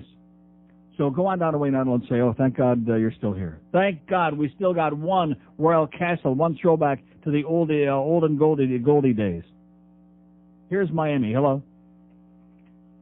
Miami. Hello? Yes, sir. Hi, Neil. How you doing? I got to tell you, my wife was injured, and we had to sit in the handicap seats at the Panther game for the Washington Caps. Oh, my God. Yeah. So we were kind of right behind you, and I was amazed how polite you were sitting there with those people jumping up and talking to people in front of you. And I just went, I can't believe Neil Rogers is not saying something Well, I mean, about we're this. almost to the middle of the season, and I think I've been pretty damn nice about it up until now, but you finally reach a saturation point where even when you know that they've heard you talking about it and you're trying to make somewhat of a joke, the joke is off. It's not a joke anymore. The time has come for these people either to get the hell out of there and go hang out in the hallway or somewhere, or hang out on a bus stop and stop, impeding the enjoyment of whatever's going on out there, even if it's not that enjoyable. Well, I heard you this morning talk. It's the first time I'd heard you mention it, and I just had to laugh because when I saw them in front of you, I couldn't believe you were I'm putting serious. up with it. Their performance at the Carolina game, I keep looking around for the hidden camera. I keep waiting for Alan Funt to come running out of the stands and say, hey, Neil, it's just a joke. You're on a candid camera. Because nobody could intentionally be that stupid and that inconsiderate to keep holding kids up in the air and waving them around like they're like props. I feel sorry for these little kids. They're shaking them around like props in the air. I can't believe your self-control. You sat there at that Capitals game and didn't say a word to them. I was shocked. Well, that's like I said, and especially with the opponent. When my Leafs come in here a week from Wednesday, all they got to do is one bad fart, and it's going to be all over. I'll call the usher and have them all thrown out, all 45 of them. Well, good for you, and have a happy New Year. And back to you. Bye. Yeah, I mean, there comes a point where enough is enough, and I understand that I'm in a small minority there, that most of you who show up in that joint and the place is packed game after game. Most of the people are there to schmooze and to, show how dumb they are about the game. Fine, that's okay. But just let me enjoy whatever I'm there to see, which is usually the game. I mean, I might look around and see some other stuff too, but that's beside the point. Let me enjoy that too. Don't run so fast. We have an open line at Dade, 5670560, pound 560 on the AT&T wireless line. So everybody's got this crud. I think it's something. It's going around. Maybe Castro's responsible for it. You think so? Yeah, I think he unleashed some kind of crud. Spread the word over there on Radio Mambi, okay? That Castro has unleashed some kind of a biological attack on all of South Florida, and they'll be running around going like that. Because you know how much it takes a lot to get those people hysterical, those old Domino Park Cubans. It takes a lot to get them worked up to a frenzy. Here's Tamarack. Hello. Hello there. Yes, sir. Happy New Year. And back to you. I feel bad for you as far as the children go. We cannot go to a restaurant. You can't do anything in this town anymore without people on a Saturday night, or it doesn't matter what day it is or what time it is. You can't go anywhere without people screaming kids. How about if we all toss them a few bucks for a babysitter? Sounds good. Well, yeah, we didn't take our daughter out until she was 2.5 and of course had to be well behaved. We had sitters, or we didn't go out.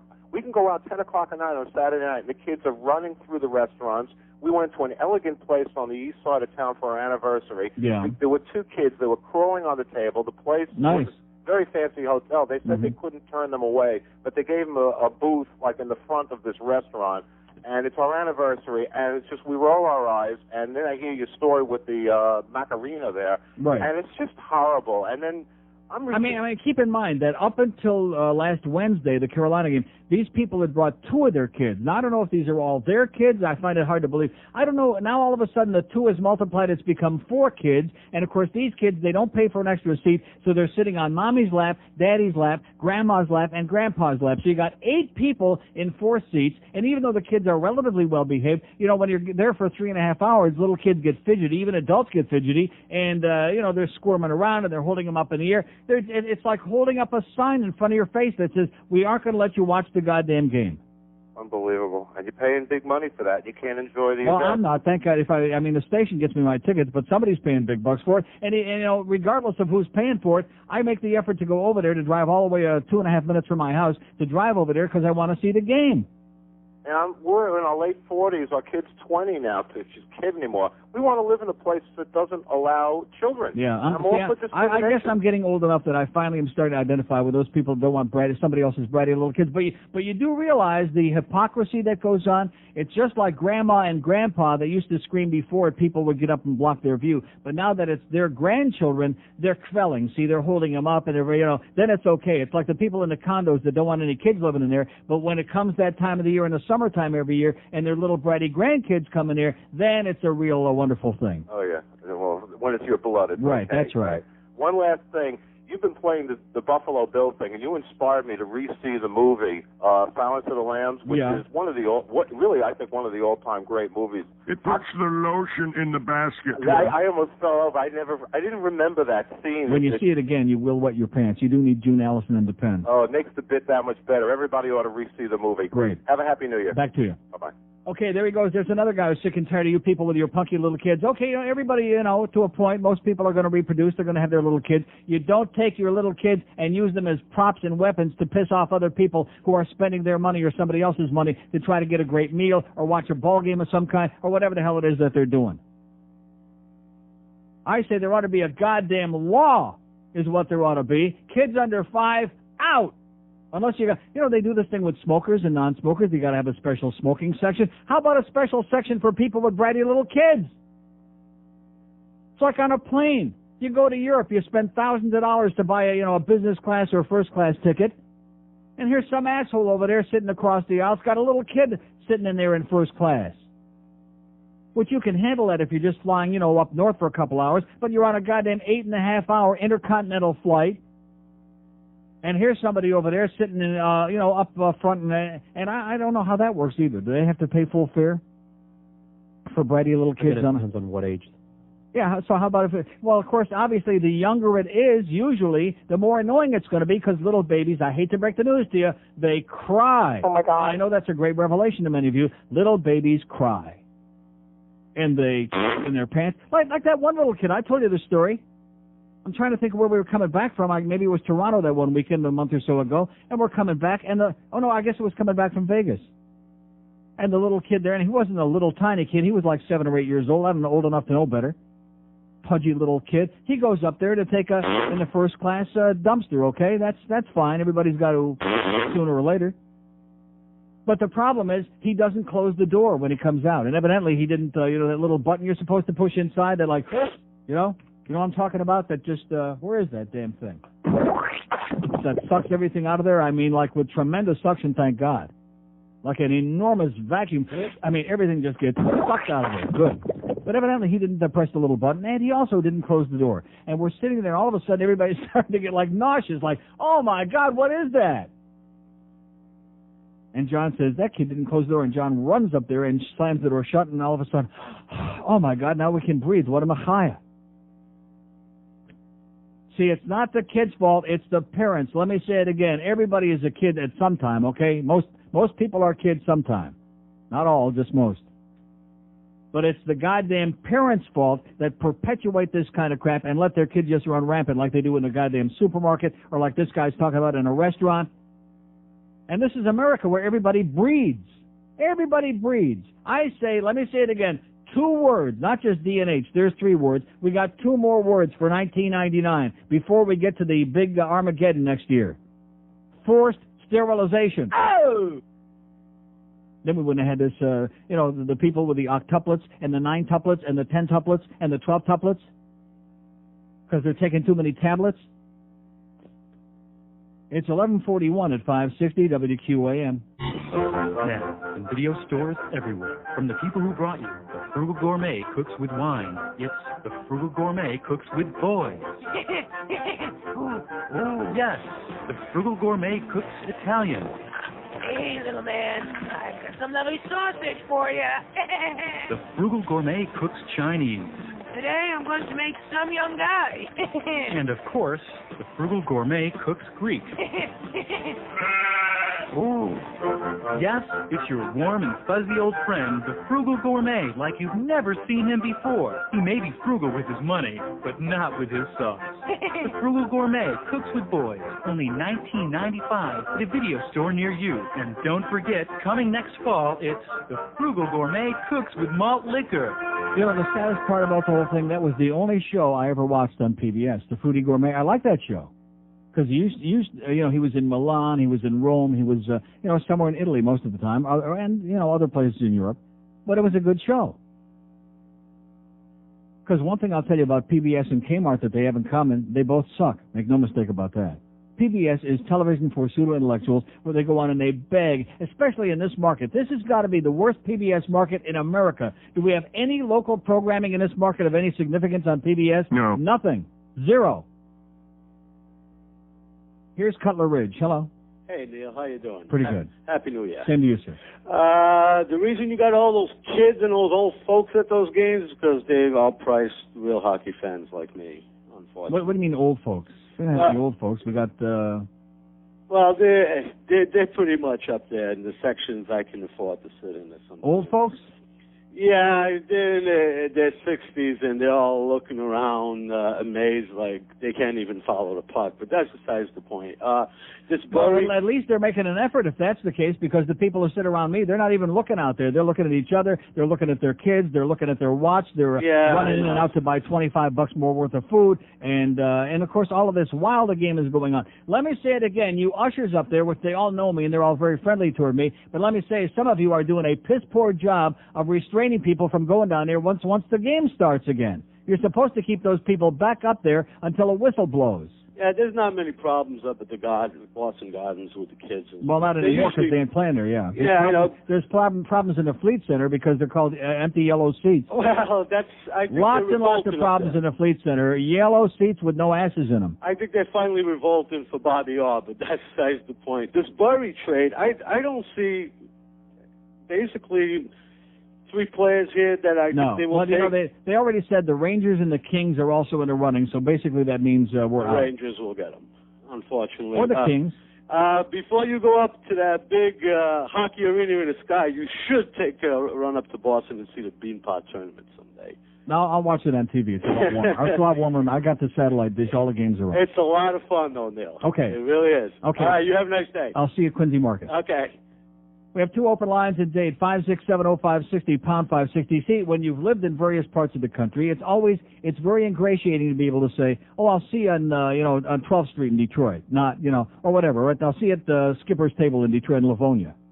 Or I'll see you at the Quincy Market in the Faneuil Hall in Boston, you know. And, of course, does it really mean anything significant? No. But it's interesting. I'll see you in Lima, Ohio at WIMA. Does that mean anything? No. 5670560, pound 560 on the AT&T wireless line. So far, we've had how many votes for Huey Lewis? We had 1 vote for Huey Lewis, none for Peter Worrell, and 28 for Vanilla Ice Cream. Boy. See, and I sit and I scratch my head like Greg Reed does, where that, you know, that hole is. I keep scratching and scratching. And I ask myself, how could it be that there are so many people who like vanilla ice cream? But then I think back to when I was a kid, and I used to ask myself, how can the majority of people believe in this God bull crap? I'm in the tiny minority. Can they all be wrong? And finally I woke up one day and I said, yeah, they're all full of crap. It takes well, maybe not a lot, but it takes a certain amount of self-confidence in your own brain to be able to rise above the mediocrity of the masses. You follow what I'm saying? No. Of course not. You have to lift yourself up above the mediocrity of the mental midgets out there who all are led by like a bunch of sheep with the God bull crap and the vanilla ice cream bull crap. Does vanilla ice cream have any taste? No. I mean, if you put something else on it, it's like a steak. When you go to Ruth's Chris, if you have a brain, do you put steak sauce on the steak? No. Of course not. You don't even ask for it, do you? No. Because it's so succulent and juicy and delicious. And you'll discover, as you know, and of course there are people like Peter Luger steak sauce. Why do they like it? Because it's got sugar in it. Because you could drink it out of the bottle without the steak and say, wow, that was great. God. So when you put it on your meat, all you're doing is covering it up, okay? Anybody ever put anything on their meat to cover up the bad taste? I bet you have. That's what that Erin bitch, she was peddling that crap all the time, those love potions and love cream. Because people, they want to cover it up. The honey bears. The honey bears, yeah, to cover up that, 6 months worth of smegma. Oh, my God. No, seriously, I've told you the story about people that don't bathe very frequently, but they just put like a lot of talcum powder. Yeah, the French. Yeah, the French. Parlez-vous, parlez-vous, don't drop the soap. Of course, it's hard to drop it when you never pick it up. That's the French for you. Oh, my God. Well, anyway, here's Coral Springs. Hello. Coral Springs. Lashana Tova. And back to you. Oi! Happy Purim. And same to you. Hey, it's not that far from Purim, by the way. Close, yeah. I went to the website on Thursday because I couldn't find Volume 2 in any of the stores. Yeah. And they had it online. Right. So I ordered it in addition to the one I had purchased. Excellent. And another $30 worth. God bless you. My total contribution was $70. Excellent. Can you believe we did almost $156,000? God bless you. God bless you. I can't believe it myself. I just want to thank you for being the only decent thing to listen to in the broadcast market in Florida. And in South Florida. I mean, You're right. You talk about Bush League. Yeah. That's being kind. Mm-hmm. Clear Channel. I'm in the car a lot on Sunday night late when I get off work, and I try to listen to the news on IOD. You know what they're doing? They're simulcasting STL, Business News Network. Oh. I mean, it's pathetic. Oh. It's pathetic. Simulcasting Gloves 94 in Palm Beach. Oh, is there any end in sight to this? And you blame Cox. I blame the FCC for deregulating. Right, I mean, that's true. Ridiculous. And but you got to remember that's a deregulation thing. Well, I guess indirectly because Cox saw the fact that they had a chance to buy up all these stations in markets like Syracuse and Toledo, markets where they fit in better than a major market. Well, it's great that Rick and Suds are on early in the morning because I do have occasion to be up and I want to listen to something, and I did listen to them this morning. In fact, I did. I even called them, and I listened to them before when they were on in the afternoon because again they were an island in a sea of mediocrity. Right. And when you stop and think that they're the only thing they have left on that radio station, Absolutely. and Bolger was going to blow them out, he called them in to fire them. I heard that story. I couldn't believe it. True story. As my hand is around my hair. She's unlistenable. Yeah. It's terrible. But it's not just radio. Channel 10 did something a couple of weeks ago that was just incredible. They had that Sunday night football game, which cut into prime time, ABC. So they put in the listings that they were going to run primetime shows at like 1 o'clock in the morning. Mm-hmm. Of course, I'm not going to stay up, but I wanted to tape the practice, which is a great show. Right. So I play the tape back the next day, and it's a half an hour into the show. I said, well, gee, did I set it wrong? And it turns out I call up Channel 10 to find out what was going on. She She says, "Oh well, we made a last-minute decision to run it at 1 o'clock." I said, "Well, did you make the announcement? Did you tell anybody?" No. No, we in hindsight we thought we should have run a crawl, but we didn't. Yeah, they should crawl, all right. They should be on their hands and knees with Dwight Lauderdale, who looks like he's about ready. Unbelievable. I mean, a major market town. And this No, that's not a major market. This is a hick town. You're right. I said this 23 years ago. This is just a big hick town spread out over a big, large area. There is no core. There is no downtown Miami. There's no downtown Fort Lauderdale. There's no happening place. This is just a big bunch of bedroom towns that have nothing to do with each other. Pembroke Pines, Plantation, Coral Gables, Coconut Grove, Sunrise. This is not a place. It's not. This is not a place. It's a figment. Exactly. I don't know what it is. Well, thank Neil for God. Okay, and back Take to you. care. No. We have an open line at Dade, one in Broward, 567-0560 and pound 560 on the AT&T wireless line. I want somebody that loves vanilla ice cream to call. So I started to tell the thing about the steak, okay, with the steak sauce. That's vanilla ice cream. The difference being that a great steak, like at Ruth's Chris, is great. It's delicious. It's succulent. It's to die for. You're willing to spend a lot of money for it. What can you do? And I know that our friends at Ben & Jerry's, I know they make like a vanilla bean. What do they call it? Some extra fancy schmancy French vanilla. Vanilla is vanilla. You know what I'm saying? No matter how you lay, it's like, that's it. Crap is crap. It may be in different aromas, different texture, different shades of, but whatever, crap is crap, and the same with vanilla ice cream. And so people put Hershey syrup on it, they put hot fudge, they put butterscotch. It's like neutral. You can put anything on it because it has no taste. Like Bill Calder used to say, delicious but no taste. That's vanilla ice cream, the biggest selling flavor in America. And you wonder why all these crazy religious people are running around waiting for Armageddon and they're stocking up on canned goods and toilet paper? No, like I asked the other day, I think this is a very serious question. Are you going to be taken in heaven or in hell? Well, I guess in hell, nonstop. It'll be running down your legs forever. But in heaven, I mean, is this the kind of God that you people believe in that's going to have you go to heaven? And keep in mind, it's only the soul, the spirit that's going up there. How can you take with your soul? I mean, I've stepped on someone with my soul, okay, like the dog does a number in, somewhere.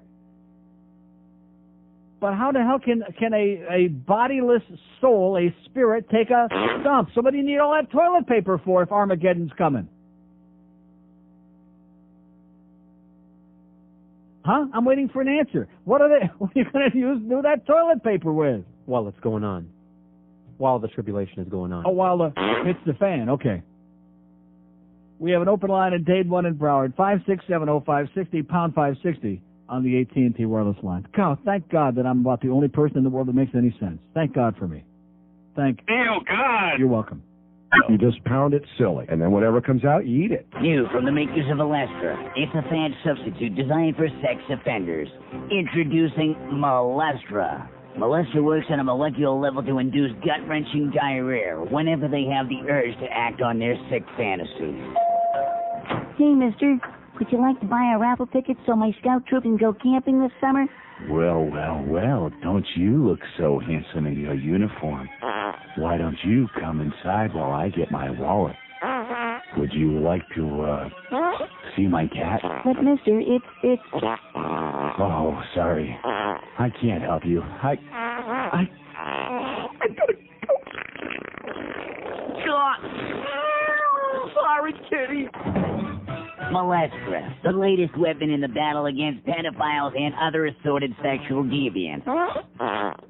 Okay, it's a minute past noon at 560 WQAM. Jim Mandich is in for vacationing Hank. He'll be live at Chula's Steak 2 at 2 o'clock this afternoon. And then as if you haven't had enough football, just coming out of your ears, we got the pregame at 6 and the Fiesta Bowl, the national championship game they're calling it, which of course is a joke. But anyway, Tennessee and FSU, 8:20 tonight, which of course is also on television. Oh, don't mention that. Don't say that. Here's Palm Beach. Hello? Hello? Yes, sir. Hey, Neil, you're the best, man. Yes, I am. Okay, listen. I just want to say Armageddon already did happen. It was when the Panthers opened that new arena. Yeah. Okay, anyway, listen, I was driving out to the Miami game, one of the few people that was. Anybody see that red light down at that shoot twice end yet? No. Okay. Anyway, I was driving down to Miami, and I was listening to WBZT 1290 AM. Right. They had this new show on Saturday. It was a sports show.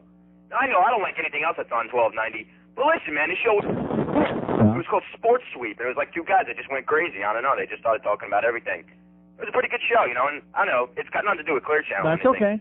But yeah, it was a pretty good Well, show. how do you know it has nothing to do with Clear Channel? Who owns BZT? They own just about every damn thing in Dade, Broward, and Palm Beach. Yeah, but Clear Channel does not pay them to do the show. It was like a time brokered show. They get the I sponsorship. see. I got you. But that's great. Well, if it was a good show, you should have known it had nothing to do with Clear Channel.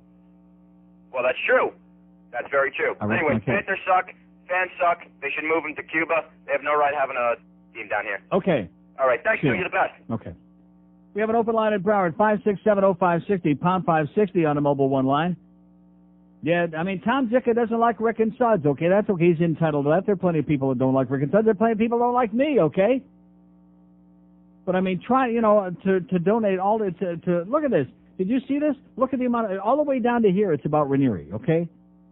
Now, I'll grant you that after 17 years of slaving over a hot microphone in the market, Renieri deserves more coverage than he's gotten over these years, especially after he stopped painting his bald spot. But, I mean, you know, I mean, it's old news now. The guy's been gone forever and ever, and I wish him nothing but the best of luck. He's been jerked around and screwed around. How come there's nothing to hear about Craig Worthing, by the way? Who's also a damn good guy, who's got a good following still and a commercial success in this market, got lots of loyal sponsors, and can't find his way back on air because Clear Channel screwed him over? Is there anything in there about him? No. No. But at least I accomplished one thing. We embarrassed Tom Jick into finally writing a radio column. How do you like that? Oh! Huh? Oh, nobody cares. Well, nobody cares, but evidently they cared enough that he decided to write something. Here's Pembroke Pines. Hello. Hey, how you doing, Neil? Great. First off, I'd like to say I'd like to vote in the poll. Yes? Vanilla ice cream. You know like... why? Only reason is because the other two are even worse. Because Huey Lewis and the news and Peter, well, that's a good point. You know, so I mean, it's by default. I would concur, yeah. Yeah, so... and these vanilla ice cream, you can put something on it that'll make it appealing. Yeah, you can put something dark on it, like Peter Worrell, I guess. Yeah. How about Peter Worrell with a bunch of vanilla ice cream on his bald spot? That might be good. That might be very good. Yeah, it might lighten up his attitude a little bit. Yeah, but, you know, I was kind of disappointed. I turned on the radio this morning at 6 o'clock, and they were on. Yeah. You know, I was... you know, I was on your website and I saw, you know, the announcement. Brief little conversation with Ted that you mentioned a little ago. Yeah. Did you happen to mention to him that you were, like, transversing the clock to the morning? Yeah. Yeah, there you go. There's a little sample for you. You know, it was terrible. You know, I turned it on and I heard we, you know, Joe Rose again, and I was just like, gosh, you know, where's Renieri when we need him? Yeah. Everything. Well, you know what Joe always says. I like the wee-wee. That's what I hear. But, you know, talking about these kids and everything like that, you think it's bad, you know, at the games and stuff like that. What about when you're at a business? You know, and you're at a business and you got all these kids running around and everything like that, jumping on machines and jumping on playing around with if you're in a radio business, and Jim Mandich has his bratty kids come in a few years ago and rip apart the UPI machine and take the whole news department apart because, you know, again, parents they make the babies and then they just turn them loose to wreak havoc on the world. And then if you say something to them, they get all ticked off and fired up and right, like because that. Oh, that's right. Everybody else's kids are bad, but don't pick on my kids. That's right. But you know what? If they get hurt, you know what's going to happen? I'm going to sue you. Right. You know, and everything like You that. got it. It's a bunch of baloney. Forced sterilization. Keep saying it. Hey, that sounds good to me. Okay. Just you know, just don't snip me, okay? Have a great year. Okay. We have an open line at Dade, one in Broward, 567. Like Eddie Jovanovski, there's a special ed. There's an example. They got a baby. Eddie Jovanovski is reproducing. How do you like that? Is anybody, can you even relate to that? No. I mean, that's terrifying, isn't it? Yes. Special ed is reproducing. That kid's going to be a rocket scientist. 5670560 and pound 560 on the mobile one line. Here's a lady in Miami Beach. Hello. Hey there. Yes, ma'am. I love your show. Uh-huh. I like and listen to Rick and Suds. Right. I loathe Brooke. And Oh. I hated church. I'm waiting for one person that has something good to say about Brooke Daniels. Yes, she has. I've never heard anybody, even when we worked on that station with her over there, I have yet to hear anybody ever say one good thing about that bitch. And people keep calling and welcoming her. Right. But I don't listen to her Well, anymore. I mean, no matter, like I've said before, you can put a monkey on the air, and there's going to be a whole bunch of, oh, you're the best damn monkey I ever heard. True. And Whammy sucks. Bunch of suckles, right. And I like vanilla and fish food. So what's that? What is that? Vanilla. I guess you have to cleanse your palate with the vanilla and then dig into the fish food. All right, go to the Omni AMC downtown Miami, and I see Prince of Egypt. I had to move twice before I had to yell in the theater at this Cuban family to take their child outside. Yeah. She goes, well, we paid a ticket. And so I just said, well, gain control of your kids. And no one said, everybody was like happy I said something. Good for you. Nice going, sweetheart. Oh! God, if we had a medal, I would send it to you. Well, listen, then I go to another movie because it's easy to sneak into other movies. It's Stepmother. Right. And then another child had to be told to get out. Well, in fact, maybe you should do this in your spare time. You should go to all these the multiplex movie places. I do feel better. Just spend a few minutes in each one. You get the flavor of the movie, you know, whatever it is. And then you can be the spy. You can watch out for the disobedient kids and bitch them out. Okay. I could do it. It seemed to work. You're the official bitch out and the unruly kids lady. Yes, sterilization is the key. Forced sterilization. FS. Okay. Okay, see ya. There's a good lady there. See, I'm not like that, but I'm changing my whole deal now. Any future, we got a long way to go this season, and then we got 4 more years after this. Oh, Jesus. I mean, thank God those people have shared their seats with with a bunch of other people. Because you'll notice if you go to the Mac Arena, you almost never see the same people in the same seats twice, other than me. Because most people, well, first of all, most people don't have somebody buying their tickets for them like I do here, which thank you very much, Greg.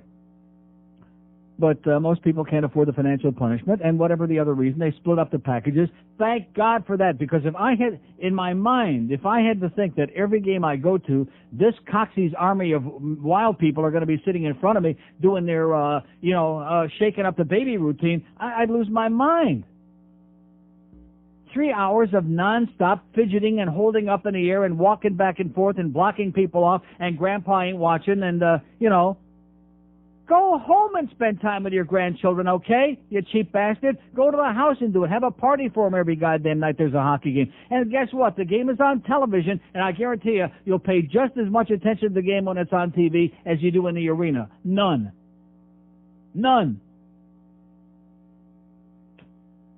2 open lines in Dade, 5670560, pound 560 on the Mobile One line. 9 minutes after noon at QAM. Buffalo, but we're gonna kick it tonight. Oh! Kick it tonight. All right. Kick it tonight. Buffalo, but we're gonna kick it tonight. Oh! Jim Kelly by the Cajones. Oi! It puts the lotion in the basket. It mixes it all up. It puts the lotion in the basket. It puts them both together. It puts the lotion in the basket. When the eyeball falls out, it puts the lotion in the basket. Then it has to hose it down. It puts the lotion in the basket. It's what I have to get. It puts the lotion in the basket. Need to rub it on my breast. It puts the lotion in the basket. I have to dry clean my skin suit. It puts the lotion in the basket. I said, Doctor, I switch my BB in my legs. I said, Doctor, I like to dance around his waist. And Mommy, are the lambs quiet today? I said, Mommy, I want to look more like a woman. My name is Buffalo Bill. It puts the lotion in the basket. It makes it for my skin. It puts the lotion in the basket. I hold my BB in. It puts the lotion in the basket. How much does it cost? It puts the lotion in the basket. I've got my skin suit nipple necklace.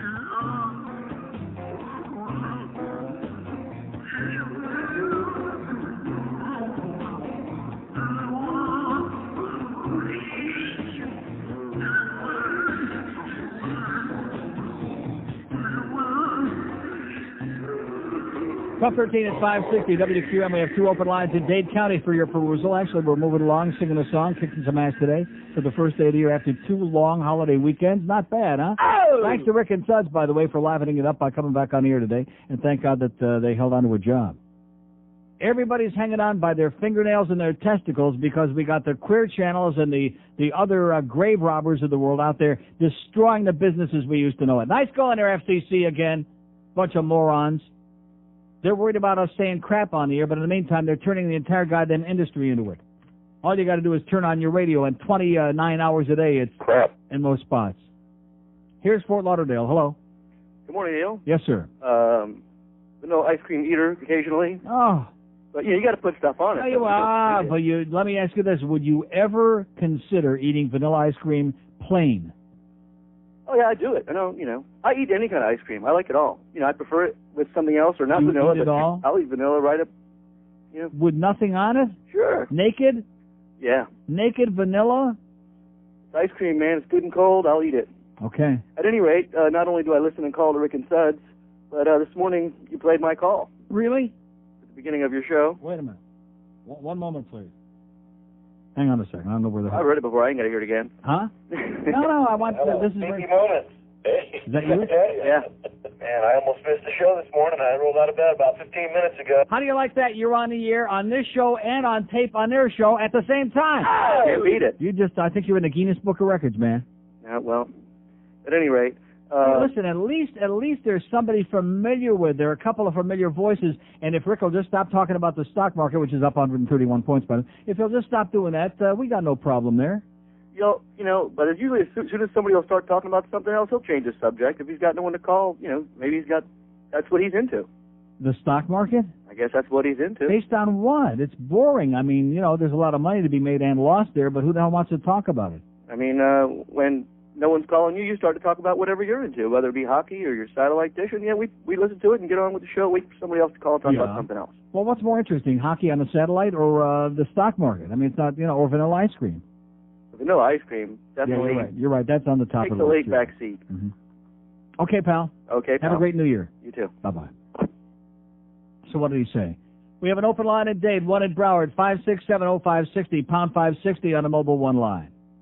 But I noticed one thing Rick always does. Every day of every show that he's ever been on the air, I got so much stuff here. I got all the stuff to go through. Every time he says that, you know that there are either like almost no calls or no calls at all. Which I can understand. And I never knock anybody for getting no calls in this town because I've been on the air for 700 years. And look at this. Look at my calls dropping off here. Not on to a precious 3. That wasn't for you anyway. What was it? Gambling question. A gambling question from one of the sports nerds. See, I can't stand it. I'm very happy. We got all our differences ironed out here. We had that great dinner at Ruth's Chris, which Greg bought me dinner there, which nobody could believe, including the waiter and the management there. Although I noticed they did charge him. But nevertheless, everything's straightened out after kind of a rocky year. Everything is wonderful here at WQAM. You believe it? No. Well, I mean, no, it's, George got his bonus. No. George, yeah, he got his... No. Yes, he did. So that part of it is fine. But the sports nerd part, the incessant repetition, the neurotic psychosis of these compulsive gamblers, I'm telling you guys, it's boring. Boring about, we got the point spreads. Who cares if you want the point spreads? Go call Louis the Bookie. Call Muggsy Solomon, okay?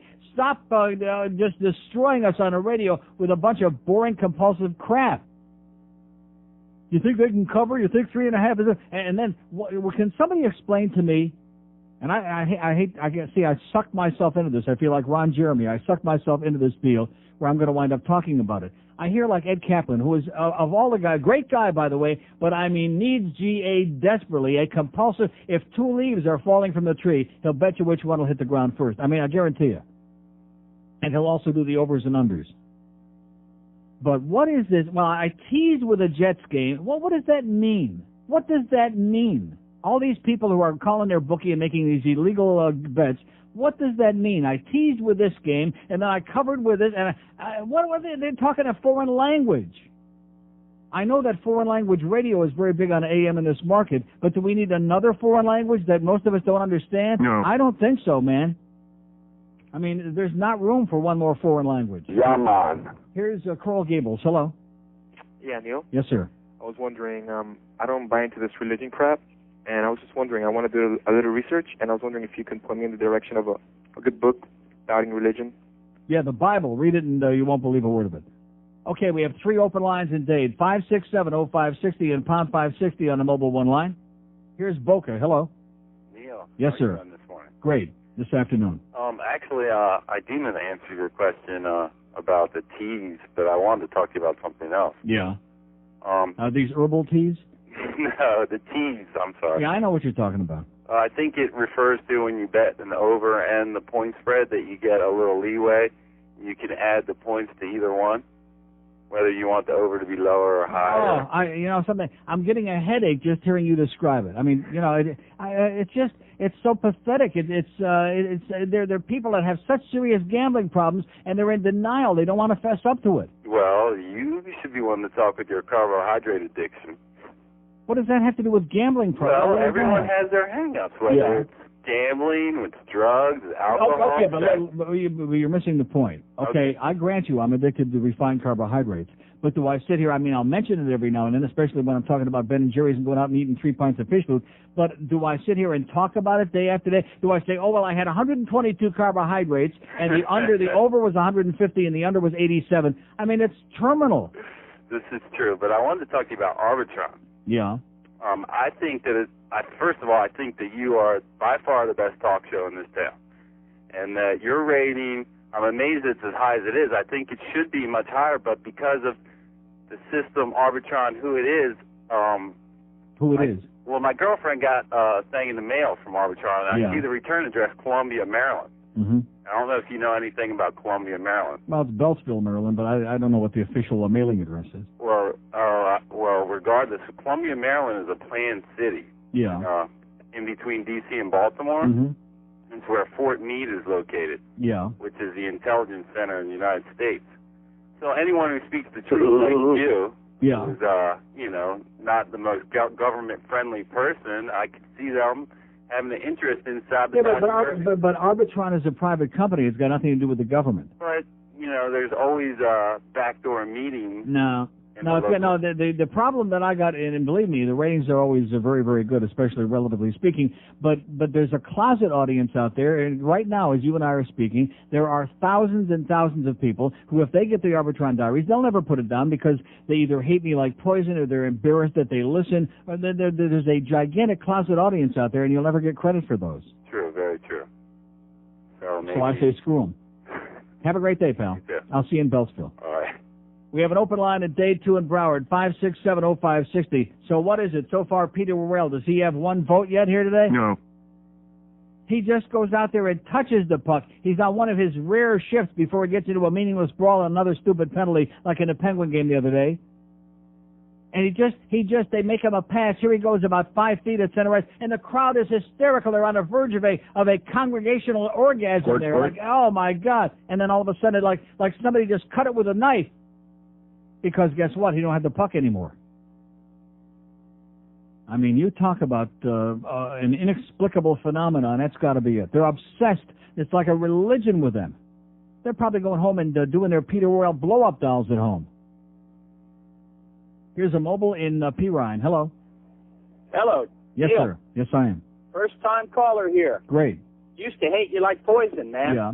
But you're an acquired taste. You like bourbon or cigars, Like vanilla ice cream, right. I like vanilla, but that's neither here nor there. You like that fancy stuff. You like it plain? Well, no, I put milk on it and make like a little homemade milkshake. Oh, you put just milk on it? Yeah, You don't tasty. put it in a blender and mix it up like in a milkshake? You just put milk on your vanilla ice cream? That's right. Oh. Buyers only, though. Okay. Got to be buyers. Oh. Anyway, Neil, I'm a child of excess. You got to have some plain stuff now and then. Yeah. It's nice. It brings you back. Cleanse your Yeah, palate. but when like you're old and fat, you don't have time for plain stuff anymore. No? No. Hey, one last thing, Neil. I'm kind of out of material, but tell all these gambling freaks to call Henry Goldberg and his show. Okay. Thanks, Neil. Have a great New Year. No, see, I don't want them to call Henry Goldberg in his show because it ruins Hank's show, and I've told you 50 million times if I've told you once when I'm driving home and listening to Hank and enjoying what he's talking about, and all of a sudden a compulsive, hey, you think they're going to cover it? Oh, immediately I go into a coma. It is in fact, I would rather hear Rick Riley discuss the stock market for 5 hours. No, seriously, and that's terminal. I'd rather hear that for 5 hours than hear one of those gambling calls. That's how boring they are. That's how devastating they are to this radio station. Look at this, and talk about devastating. All I did was mention the T's, and all of a sudden the lines went like that. We got 2 lines left on the board, and that's it. 5670560, pound 560 on the mobile one line. Here's Boca. Hello. Neil, how are you? Okay, sir. I think sports radio down here is terrible, just like you do. But the thing about it is, the reason you have all these gamblers calling in is because Hank is a gambler. You talk about wait a minute. What about Ed Kaplan? Is Ed Kaplan not a gambler? Like on the first team on Kaplan show, you don't hear as many calls about gambling and about Vegas and about this like you do on the. You don't hear as many calls about gambling on Ed Kaplan's show? That's all I ever hear is discussion about gambling. I think we need to have different formats for the sports radio. If Hank's going to talk about gambling, he's going to get the calls. Why can't he have interviews with the professionals? He does.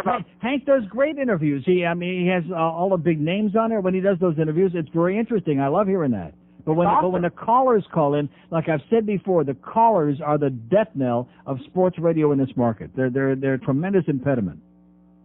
I do think that it's up to the host. Like Hammer starts talking, I think he talks a lot about the gambling, and that's why. Hey, stupid! Yeah. I mean, so I don't know. I just wish we had some decent sports radio down there. I mean, take the worst. But wait a minute. How can you have decent sports talk when the callers are as uneducated, uninformed, when they repeat the same boring stuff over and over again? And if it's not that, then it's the gambling nuts. How about having like the ESPN radio when you don't have callers? Oh, ESPN radio blows. There are a bunch of hyenas, that Tony Bruno and those other guys who all try to imitate. 20 hours a day of hysterical laughter over nothing. Because they got a lot of hours to fill up. Maybe have a talk show without as many call-ins. I don't know, whatever. But it stinks down here. Kill the calls, man. Take care. Have a great day. I keep trying to tell them that. Kill those calls. And look at it worked for me. Look at this. I got one call left on the board. Kill the calls. That's okay. We'll survive. Play hard to get now. We had a great 2.5 hours today for the first day of the new year that we're on the air. 5670560, pound 560 on the Mobile One line. Started out with tremendous enthusiasm here today, and now it's like the law of diminishing return. Well, that's because you had the audacity to knock vanilla ice cream again, and people are getting really pissed off at you about talking about that, since most of us love vanilla ice cream. I don't understand it. I don't get it. It's like, it's like doing a dry run. I don't understand what that's all about. What is the enjoyment from it? It has no taste. None. Zero. Zippity-doo-dah. And, and then they have with the vanilla bean in it. And why do they put the vanilla bean in it? To try to create a little bit of a taste. Something. Anything. It's like saying, I like my favorite thing in the world to have in my mouth is tapioca pudding. Huh? If somebody said to you, you'd call the men in the white suits, you'd have them locked up immediately, if not sooner. Of course, in South Florida, where most people gum the food anyway and you can't taste it, what difference does it make? 27, it's easy to gum tapioca pudding and vanilla ice cream. 27 after noon at 560 WQAM. Yeah, no.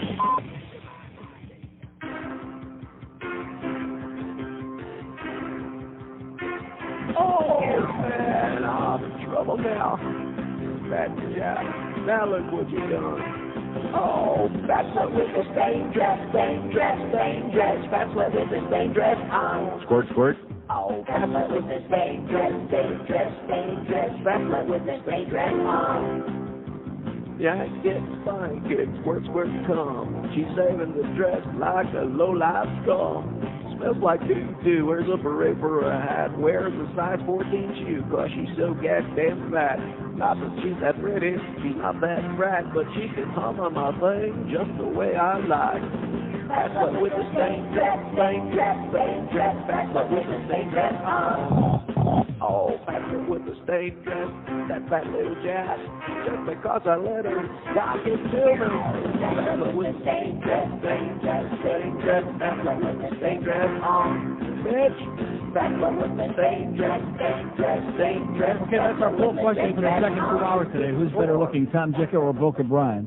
1232 at 560 WQM. We have 2 open lines in Dade, 5670560, pound 560 on the Mobile One line. Jim Mandich, the Mad Dog. Yes! With those pain-in-the-ass 2 kids who hopefully are a little older and a little less pain in the ass.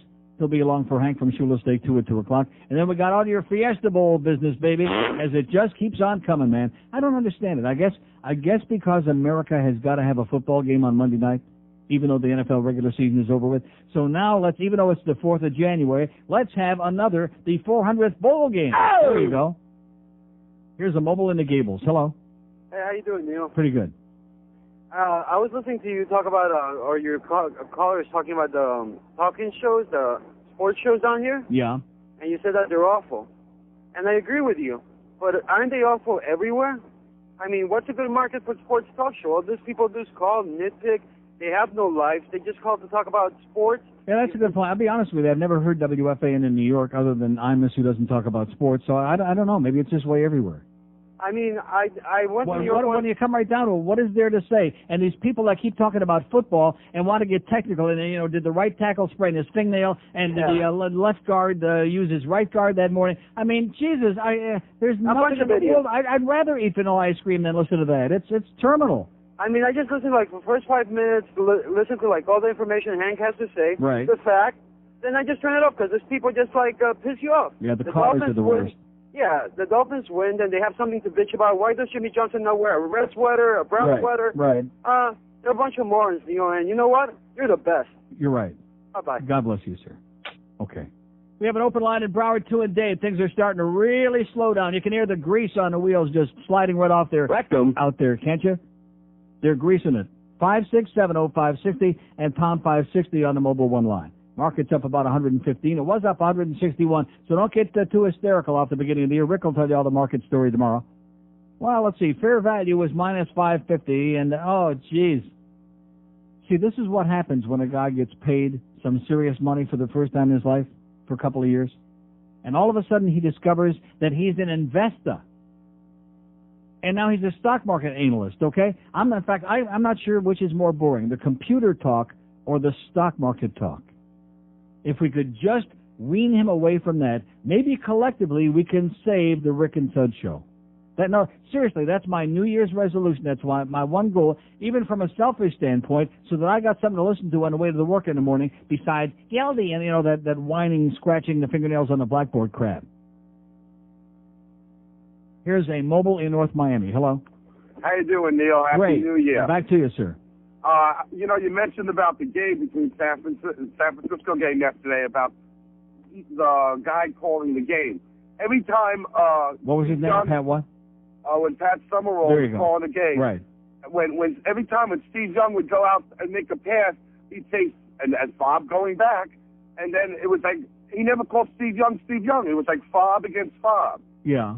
He was terrible. And here's an interception which you see very clearly. He says it's incomplete. And then like 15 seconds later, after Green Bay's offense is coming out on the field, he and Madden are saying, oh, I think that ball was picked off. Yeah, that's right, Pat. I think you're right. It was, every major play in the game, no matter what it was that happened, he had it ass backwards. And Neil, by the way, my 8-year-old son came up to me and said, Dad, you can't have a cha without Hanukkah. Take it easy. Okay, see ya. You can't have you can't have a mezuzah without being Jewish. We have an open line in Broward 2 in Dade County, 5670560, pound 560 on the mobile one line. Here's Boca. Hello. Good morning, Neil Rogers God. Good evening. Or afternoon or whatever. Whatever the hell it is. Happy New Year. Happy January the 4th. Got a little bit of bad news for you. Yes? You remember a couple of weeks ago everyone was griping and hollering about the little noise? About what? The little noise, that transient that would come in. Well, something like that. Oh, yeah, right. A lot worse. Right. It's back. No. Yes, it is. It came on this time in the middle of a call. No. You mean we have a technical problem here at QAM? God, that's a first. You better write that on your calendar. In addition to the sports programming, and I'm going to tell you something. Yes. I lived in Alabama, and they run a lot of the National Sports Network. Right. 2 topics of discussion. The point spread or whatever the team is in the given area. Yeah. And everything that the last guy said, he stole most of, if not all of my material on that. It's terminal. Just absolutely terminal. I mean, you got the Rome show where everybody screams and yells for 45 seconds, and then he spends 15 minutes talking about how bad that call was. Yeah. Then you've got the local ones, and in the state of Alabama, it is exceptionally bad because they don't have any pro stuff, and it's Alabama and Auburn College. Everything. Well, hey, listen, we got all 4 of the pro teams here, and it doesn't make any difference. They still spend 80% of their time talking about college crap and about the Gators this and the Gator that. These are men here who refuse to grow up. I think that I'd say about 80% of the men in this town just refuse to grow up. They want to continue hanging on to their childhood forever. But it's just how many Gator droppings can you possibly cope with in 1 week? Very few. God. Like -3. In other words, if I had 3 less, it'd all be good. Exactly. Okay, Anyhow, pal. I'm out of material. Have a happy. See ya. Bye-bye. We have an open line in Broward 2 in Dade County. Got to get Dade County rolling again. All that big audience we got in the Grove. Had to pull we had to yank it in the Grove. Had to take all of our merchandise out of that store down there because they hate this show. They hate me like poison in the Grove. Wonder what the reason is for that. Bunch of faggots. 5670560 and pound 560 on the mobile one line. I guarantee you, if I was like 25 years old and looked just like Brad Pitt, I'd be number one half in the Grove. Yep. There you go. There's more to life than just how you look, okay? Just ask Larry King and Don Imus and Neil Rogers. They'll tell you. Here's a mobile in Homestead. Hello. Hello, Or Aventura, wherever it is. Yes. Hello, Neil. I'm a Brazilian Jew. I'm 20 years old. Just arrived from Europe. Oh, yeah. I'm down here in FIU trying to register for classes, you know. Yeah. You know how tough this is, the lines here? And I'm down here in rain, and I went to Europe. And I went to Amsterdam. It's beautiful. Yeah. And I also went to Brussels, London, Paris, Yeah. Geneva, and the south Geneva. of France. Right. Unbelievable. Sicilia. But the German, By the way, I they're didn't shooting like each other in Sicilia again. They had a big mob hit there the other day. Yeah. But Germany didn't like, no, it's like modern, you know? Like, it's like the United States, but in the people, I hate them. Yeah, they're a great country, just a bunch of crappy people. It's kind of like Florida, okay? Beautiful place, but just a lot of crappy people. Yeah. Okay, my friend, Sei gesund. Happy Purim. Yeah, happy Purim. And don't eat too many of those cashew. Yeshua, huh? What is it? Yeshua. Yeshua, okay, Yeah, whatever you English. say. Get out of here. Yeshua. What do you say, he's chewing on it? We have 3 open lines a day. That's all of them. 5670560, pound 560 on the mobile one line. 21 till 1 at QAM. Why don't you go back to Canada, you Jew bastard? I'm getting circumcised in the morning. Siphon knife is going to do the job. All right. Pull out my whopper, stuff it in the chopper. Just get me to the bris on time. I'm getting ready for a tip clip, going from 10 inches down to 9. I don't want to beg ya, put off with the smegma. Get me to the bris on time. Okay. If I am bleeding, mop up the floor. If I am bragging, snip off 4 inches more. Whoa! I'm getting shortened in the morning. Kinda sucks 'cause I'm turning 49. I'm kinda bluish, but if I must be Jewish, you gotta get me to the bris. Get me to the bris. For Christ's sake, God's sake, get me to the bris. Outside. Oh, yeah. Swing it, you Spiebels.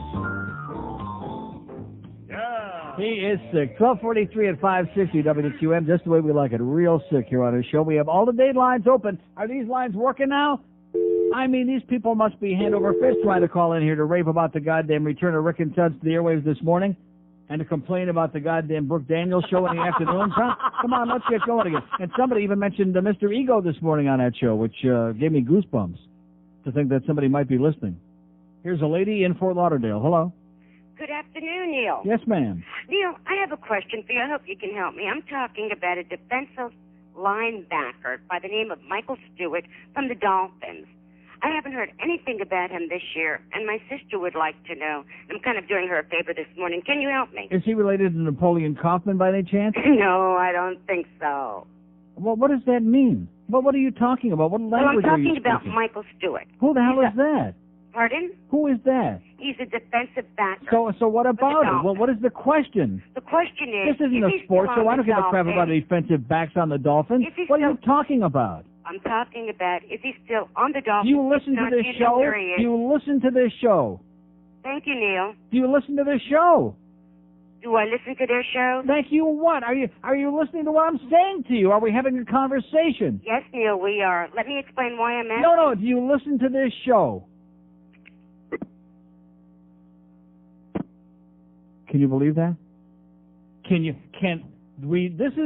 is my first broadcast of the new year, my 400th year on the air in Miami, and here is a woman who is the epitome of this town, okay? Was she listening? No. Did she make any sense? No. Does she listen to this show? No. Could she carry a conversation? No. Did she get the point I was trying to make here? This isn't a sports show. I don't know Michael Stewart from Ron Stewart, okay? I don't know Michael Stewart from Stewart Alsop.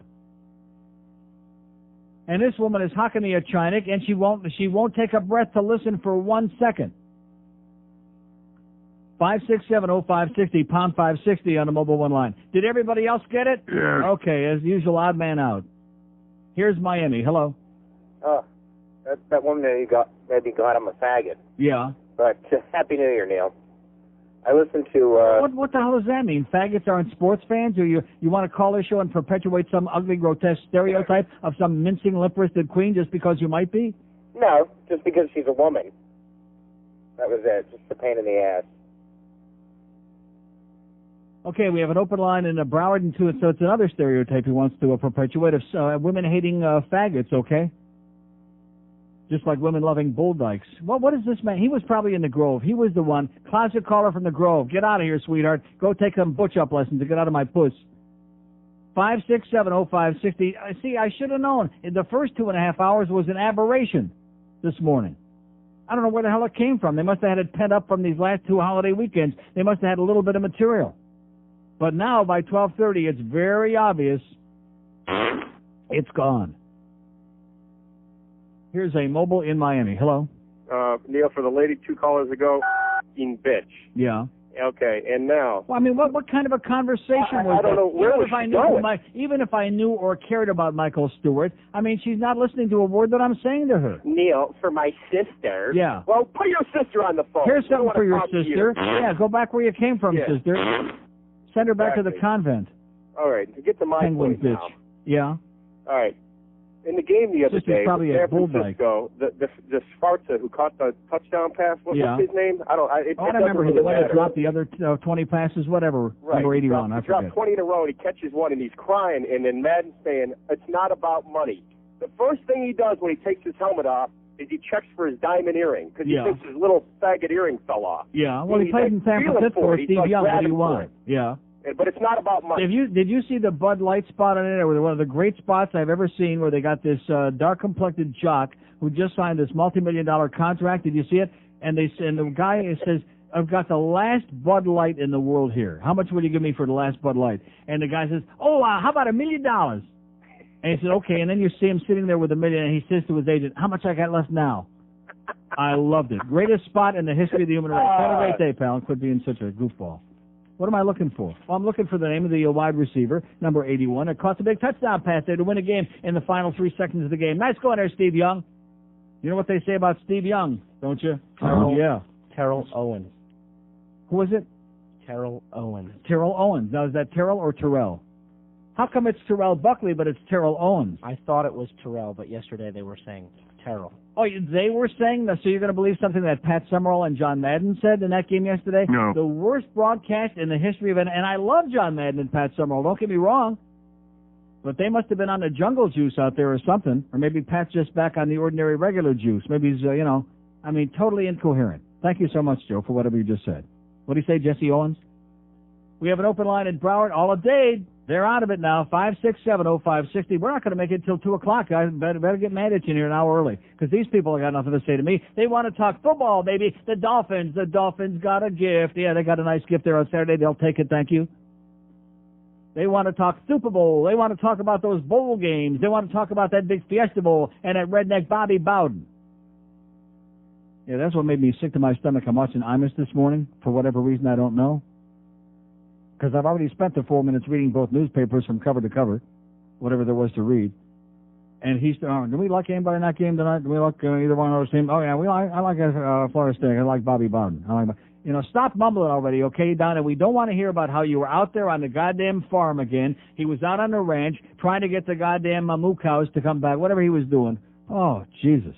And this guy's making a big bucks. He's on worldwide TV on MSNBC, and I'm sitting there talking to myself in Miami. Here's a man who was great 20 years ago, who is, I guarantee you, if they brought a physician in there, certifiable right now. They could bring in the coroner right now and certify him as dead. Imus. Easily.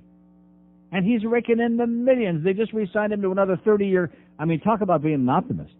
It's like all those old people taking going into Kmart the day after Christmas to buy next year's Christmas decorations, 90% off. Talk about being an optimist, Grandpa. I wouldn't be counting my Christmases until they hatch, until the first snow starts falling in Peoria. Here's Pompano. Hello. Good morning, Neil. Yes, sir. Good evening. Good night. Good night, nurse. I did listen to Rick and Suds this morning. Here's another one. Oh! All right. Except, they shot themselves in the foot. They moved Rick and Suds to the morning, and they got that, what's her name on in the afternoon? Yeah, that jappy bitch, yeah. Thank God for Jack Cole. Give me something to listen to. Oh, boy, now you're really desperate.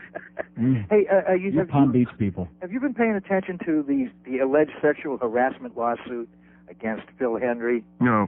By this dyke, Tammy Bryce. No. Well, he faxed us this stuff on it. She sued everybody in sight out there. It's just a bunch of crap. Allegedly, he made some remarks to her at his wedding, own wedding. Yeah, it's a pile of crap. It is a pile of crap. Mm-hmm. And then she sued his wife. She's suing everybody in sight, this bitch. And have a great day. Okay, that was the end of that. Somebody's horn is stuck out here, by the way. I just thought I'd mention that because it's getting on my nerves almost as much as those little kids at the hockey game jumping up and down in front of my puss. Open line at day 2 in Broward, 567-0560, pound 560 on the mobile one line. Maybe somebody else out there has got what I've got. Let's talk about illnesses, okay? Worked for Rick this morning. He had a call from some old lady talking about taking wonton soup. Yeah, I've had this, it's like I know what it is, and why am I going to waste my money going to see my good friend Dr. Mark when I know exactly what he's going to tell me? But it's a nice drive down there anyway. Here's a mobile in Miami. Hello? Hey, how's it going, man? Great. Good. I don't know if this guy's on your station, but is it right to make fun of other DJs on your station? We don't have DJs on this station. Oh, what about our calls? In the old days at QM, we had DJs. We had Roby Young. He's dead. We had Rick Shaw. No more DJs. What's that guy's name? He's that schmuck with the goatee who's also on TV, the sports guy. The schmuck with a beard? With a goatee? He's got a little goatee. All he is, he talks in such monotone, and all his idiot callers do the same thing. We have a schmuck with a goatee on this station? We don't have anybody like that. Maybe he's not on your station. He's syndicated throughout the whole planet. You know, he's that sports guy. He is such an idiot, and his callers try to call him up and imitate him. With You're talking about Jim Rome. Exactly. He's not on this station. Thank God. What's your opinion on that guy? I hate him. This guy, you could say, boy, nice day out there today. Oh, but there's cumulus clouds on the horizon. This guy tries so desperately to make everything controversial. You talk about contrived controversy. He makes me sick to my stomach. Isn't he the guy that wrestler beat up or a baseball player or something on the air? Oh, I don't know. I hope so. I sure hope so. He was calling some guy, Chris Everett Lloyd, and he kept on saying it, and the guy smushed him right on the air. Good. Excellent. That's the best news I've heard all year, even though the year's early. Oh! Thank you. Next question for you. Yeah. Just turned you on 2 seconds ago. What's the story with Rick and Suds? They're on your station now? Yeah. Oh, they are. And they were going to bring in Renieri, but then the negotiations fell apart at the last minute because they kept insisting on saying ooga booga on every break, and they didn't want to allow them to. So they're bringing Rick and Suds in. That's pretty funny, too. That other chick that you keep on playing that clip of her laugh. Yeah. She is so talentless. Yes. How is she on the air? Because they had nobody else to put on. It's as simple as that.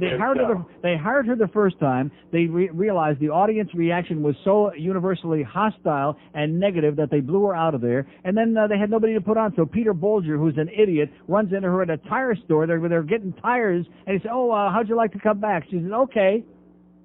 And that's the true story. That's the way it works at Clear Channel. If you work cheap, we'll give you a chance to come back. And by the way, I'm from New York, and I know WSIN pretty well. There's almost the same idiots call up, but they're a little bit more knowledgeable. Oh, isn't that sad? I say no more sports radio come the millennium. That's what I say. Sounds good to me. Okay. Take care, Neil. See you.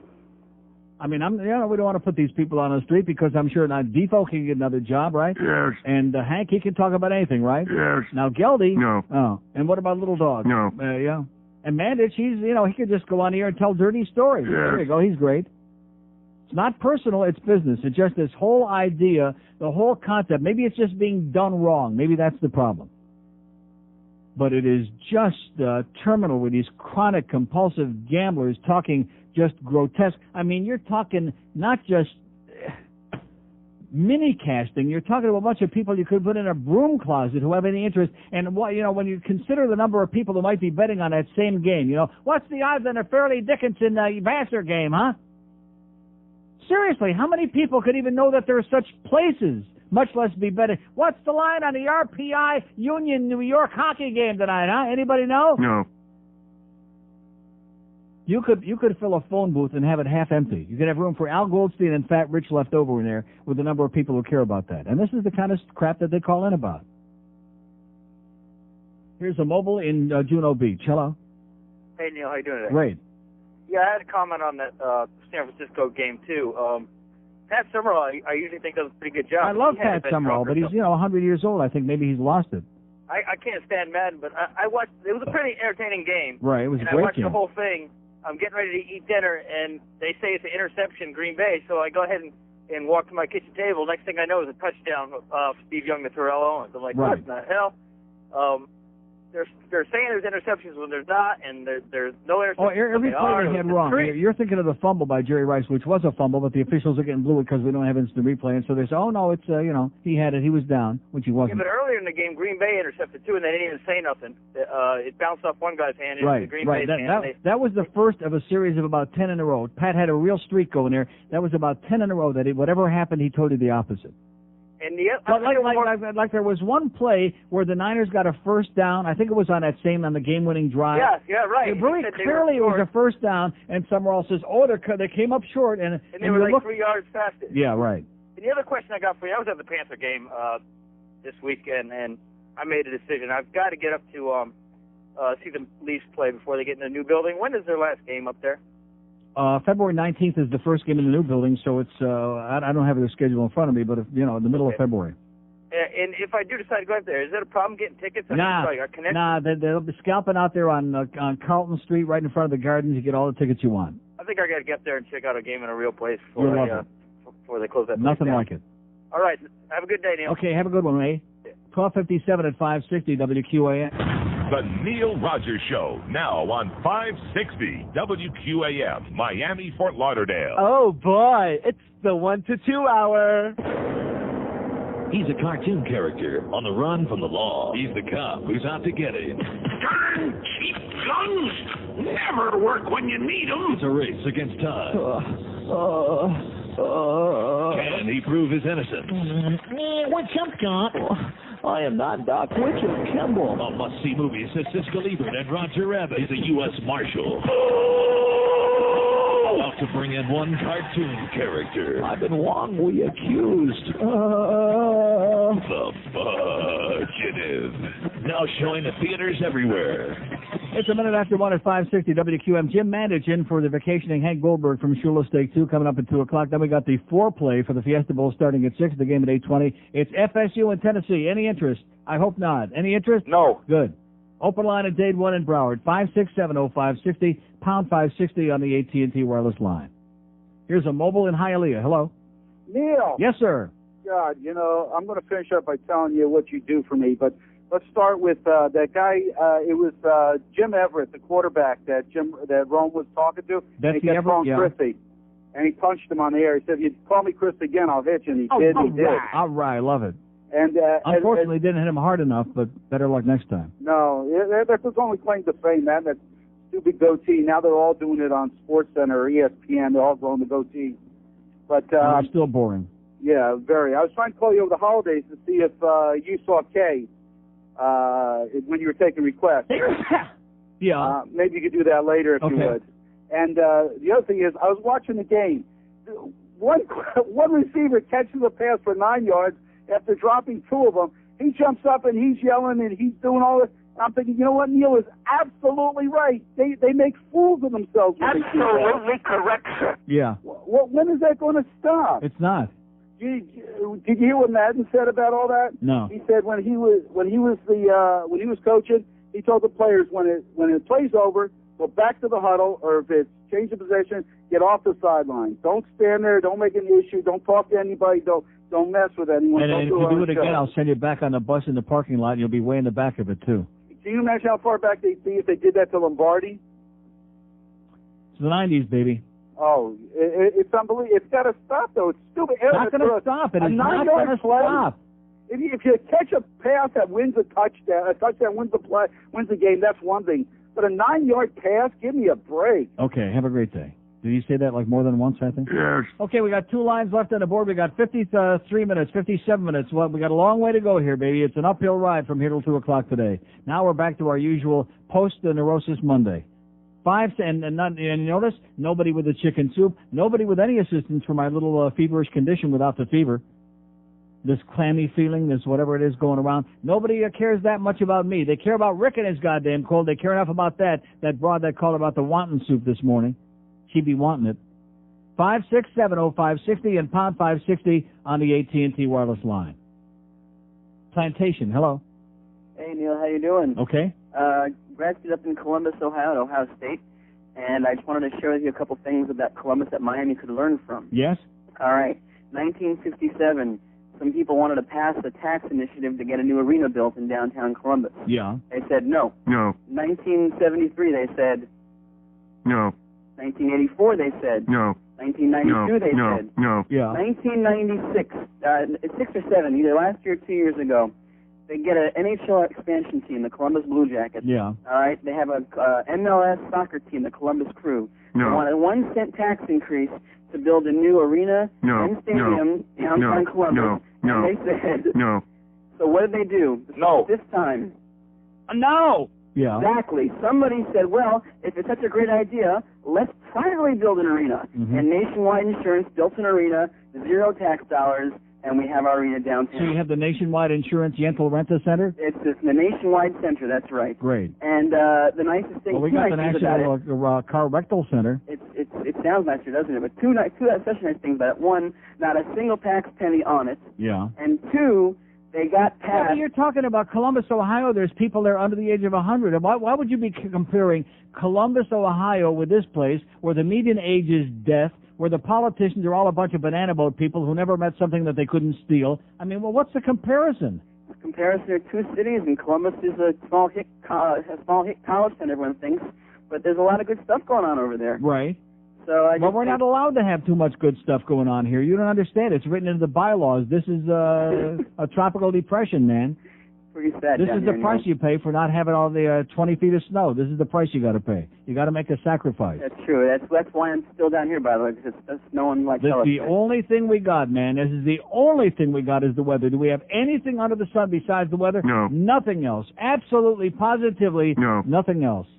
One thing about Columbus, though, we were talking about as well. Oh, you do have Doug McClain, so good luck to you. He's a hard ass. Exactly. Well, we'll see. If you would have liked Marty Straka, we still would have Marty Straka on the Panthers. More for that goddamn Doug McClain, okay? I hope Tim Horton stops his petition drive. Have a great day, pal. Thanks, good luck Neil. to you. Okay. There's a guy who's going to school at Ohio State, a real university in a real goddamn college town, in like a real place. Of course, we got the Hurricanes here. We have 2 open lines in Broward, 5670560 and pound 560 on the AT&T wireless line. In fact, those crime statistics that they came up with that are supposed to be way down, they left off the U of M campus this year. No, it was an interesting piece I saw on A&E, by the way, with the very looking down his nose, condescending Bill Curtis. I love A&E, but I'm really sick of him. I've had Bill Curtis until I can't. You know, he always acts like he's lecturing to you, with that real super serious, like I'm smart and you're dumb. But they had a thing about how they're phoning up all the crime statistics because the Chamber of Commerce likes it that way, and to make it also politically look like they're doing a great job, cleaning up all the violent crime. So they're showing all of these crimes, like in Philadelphia was one place, and I think Detroit was another, where they're just not reporting a lot of crimes that are serious crimes, but they're like classifying them as not. So all these crime statistics, even like in Miami, where they're killing people like left and right in Liberty City. Here it is, another one there. Here's another body. Here's another one. There's a couple over there. Oh, the crime stats are way down. It's really safe. Yeah, right. It's a bunch of bullcrap. Not that politicians would ever lie to you. Here's Miramar. Hello. Hey, Neil. Yes. Hey, Neil. I'm calling to tell you that I tried to rent that movie, Silence of the Lambs. Yeah. I can't seem to find it nowhere. Well, it's probably everybody's yanked it out, and the movie too. All these people that say they don't listen to you, they must have gone on. It puts the lotion in the basket. Mm-hmm. I every time I hear that, my kids love that. I say that to them, and they go crazy. It puts the lotion in the basket. Yeah. 2 different versions, by the way. You have to listen very astutely. It puts the lotion in the basket. Okay, hey, you'll know your kids are really sharp as a tack when they get both versions. I've been to Blockbuster and I can't seem to rent it. I mean, they don't have it. It's out. Well, maybe somebody will call in and we'll find out where we can get some for you. Okay. No sé si echarle papel en el toilet porque se tupe. Okay. Go clean it up. We have an open line in Day 2 in Broward, 5670560, pound 560 on the AT&T wireless line. It's 8 minutes after 1 at QAM. Spread 'em and say cheese. This is Debbie. Hi, Debbie. I'm interested in getting some operations done.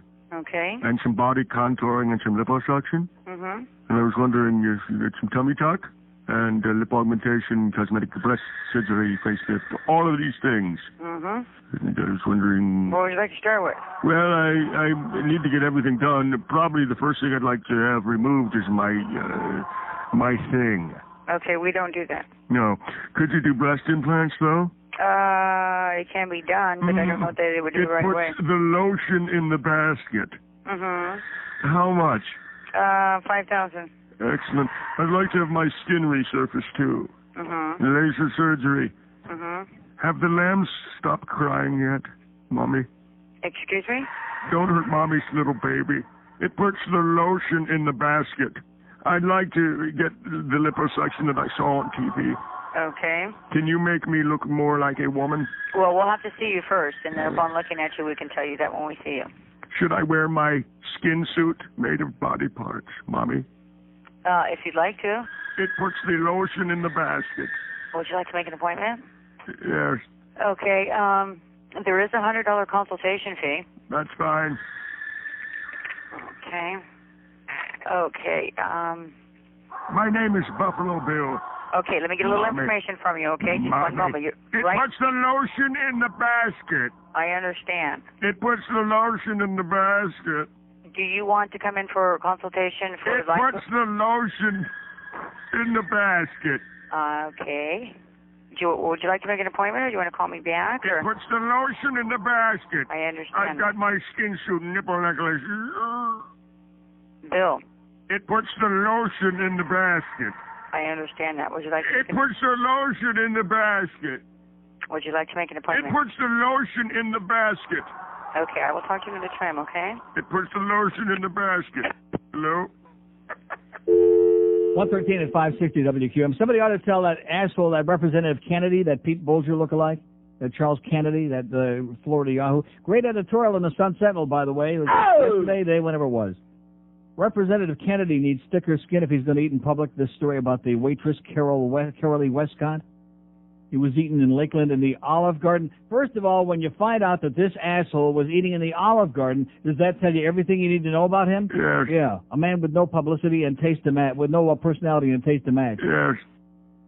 And he bitched the waitress out because he overheard her saying something to somebody else about these right-wing lunatics that are trying to drum Clinton out of office who will not listen to the public, and he got all bent out of shape, and she went over. To her credit, she told him right to his puss what she thought.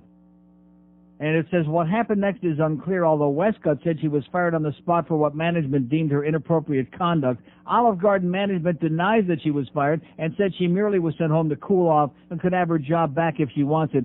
Kennedy reportedly has requested she not be fired. Now that this story is out in public and everybody sees what a real little asshole this guy is. Charles Kennedy. He's an asshole. Beady-eyed little piece of turd.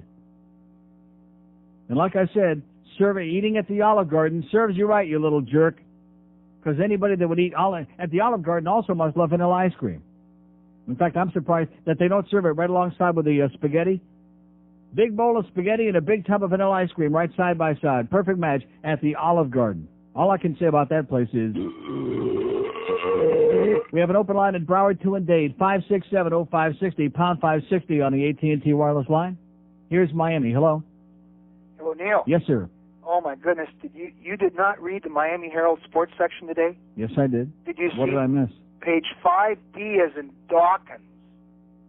This is a first time, long time, Neil, and this thing is so fresh that you just got to read this thing on the air. So fresh about what? What are you talking about? Read the article. I could read it to you. I got it.